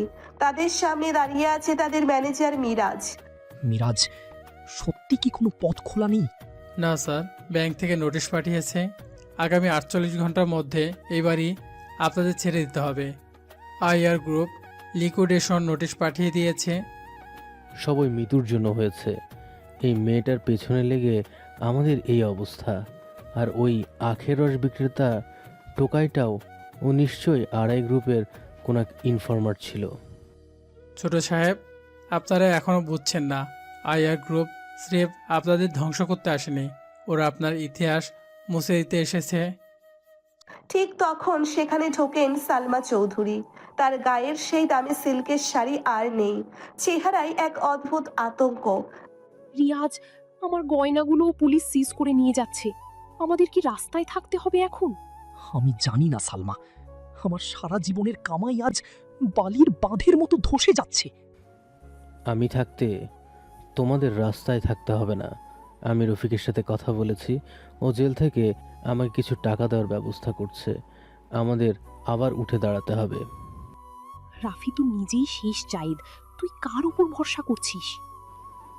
যেভাবেই হোক ওই আয়ার গ্রুপের সিইওকে আমার মারতে হবে।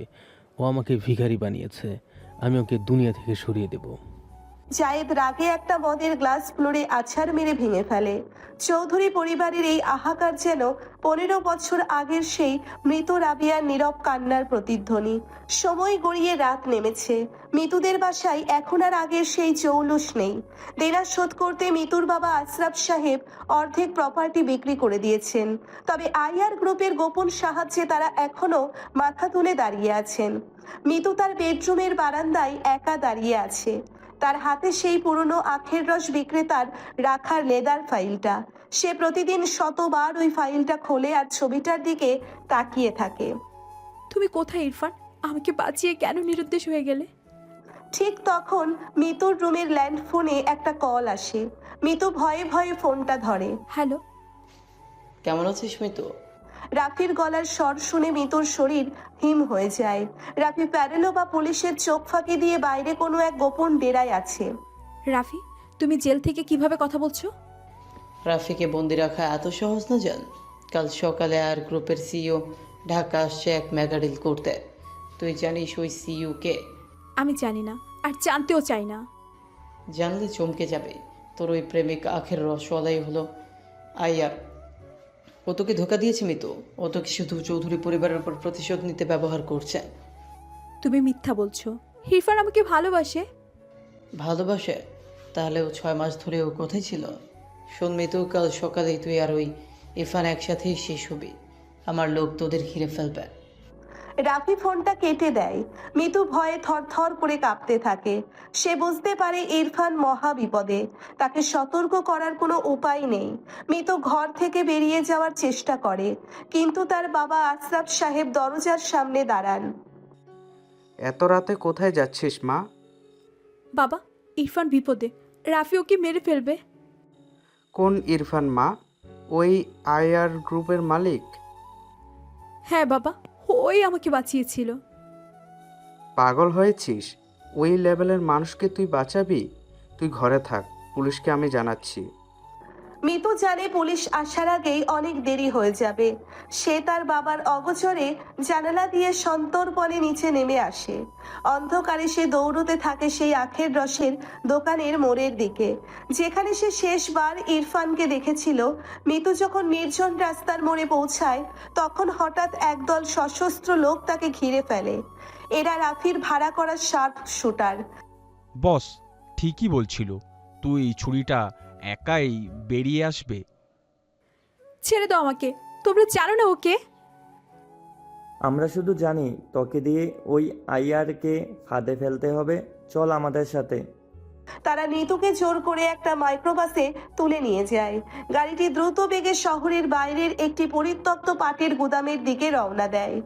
কিছু সময় পর গুদামের ভেতর মিতুকে একটি চেয়ারে বেঁধে রাখা হয়। রাফি সেখানে প্রবেশ করে। তার গলায় তখনও সেই বেল্ট ঝোলানো, যা ইরফান ভেঙে দিয়েছিল। দেখ মিতু, তোর জন্য আজ আর গ্রুপের রাজাকে আমি এই চরাচীর্ণ ঘরে ডেকে আনবো। ও তোমাকে শেষ করে দিবে রাফি, তুমি পালাও। ঠিক তখনই গুদামের বিশাল লোহার দরজাটা কোনো বিস্ফোরণ ছাড়াই সশব্দে খুলে যায়। ঘুটঘুটে অন্ধকারের ভেতর থেকে একজন মানুষ ধীর পায়ে হেঁটে ভেতরে আসে। লোকটির পরনে একটি ডার্ক গ্রে ট্রেঞ্চ কোট, হাতে একটি ছোট মেটালিক রড। তার চোখের দৃষ্টিতে কোনো ভয় নেই, আছে কেবল হিম শীতল মৃত্যু। সে ইরফান। Welcome mister billionaire. আখের রসওয়ালা থেকে আজ আপনি অনেক বড় হয়ে গেছেন দেখছি।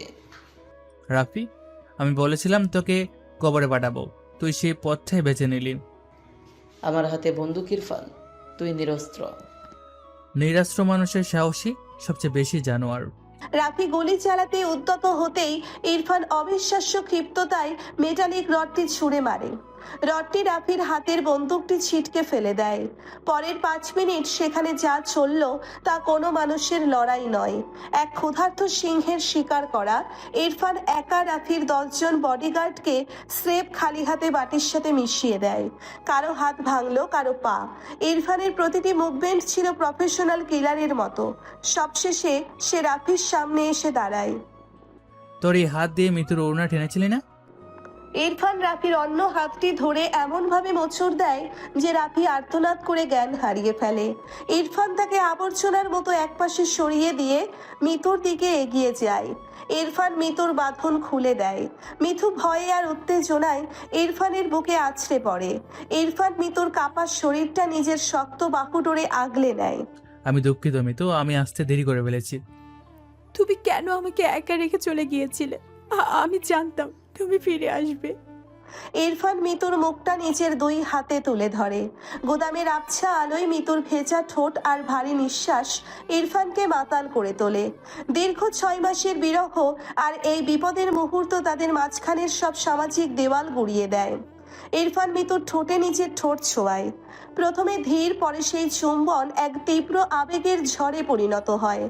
ইরফান মিতুকে কোলে তুলে নিয়ে গোদামের এক কোনায় শুকনো পাটের স্তূপের ওপর শুইয়ে দেয়। মিতুর গায়ের পোশাকগুলো ইরফানের স্পর্শে যেন অবশ হয়ে যায়। ইরফান মিতুর ঘাড়ে আর গলায় গভীর ভালোবাসায় নিজের ছাপ রাখতে থাকে। মিতুর প্রতিটি লোমকূপ তখন ইরফানের পৌরুষের কাছে আত্মসমর্পণ করছে। রাতের নিস্তব্ধতায় শুধু তাদের ভারী নিঃশ্বাস আর শরীরের ঘর্ষণের শব্দ একাকার হয়ে যায়। ইরফান, আমাকে ছেড়ে আর কোনোদিন যেও না।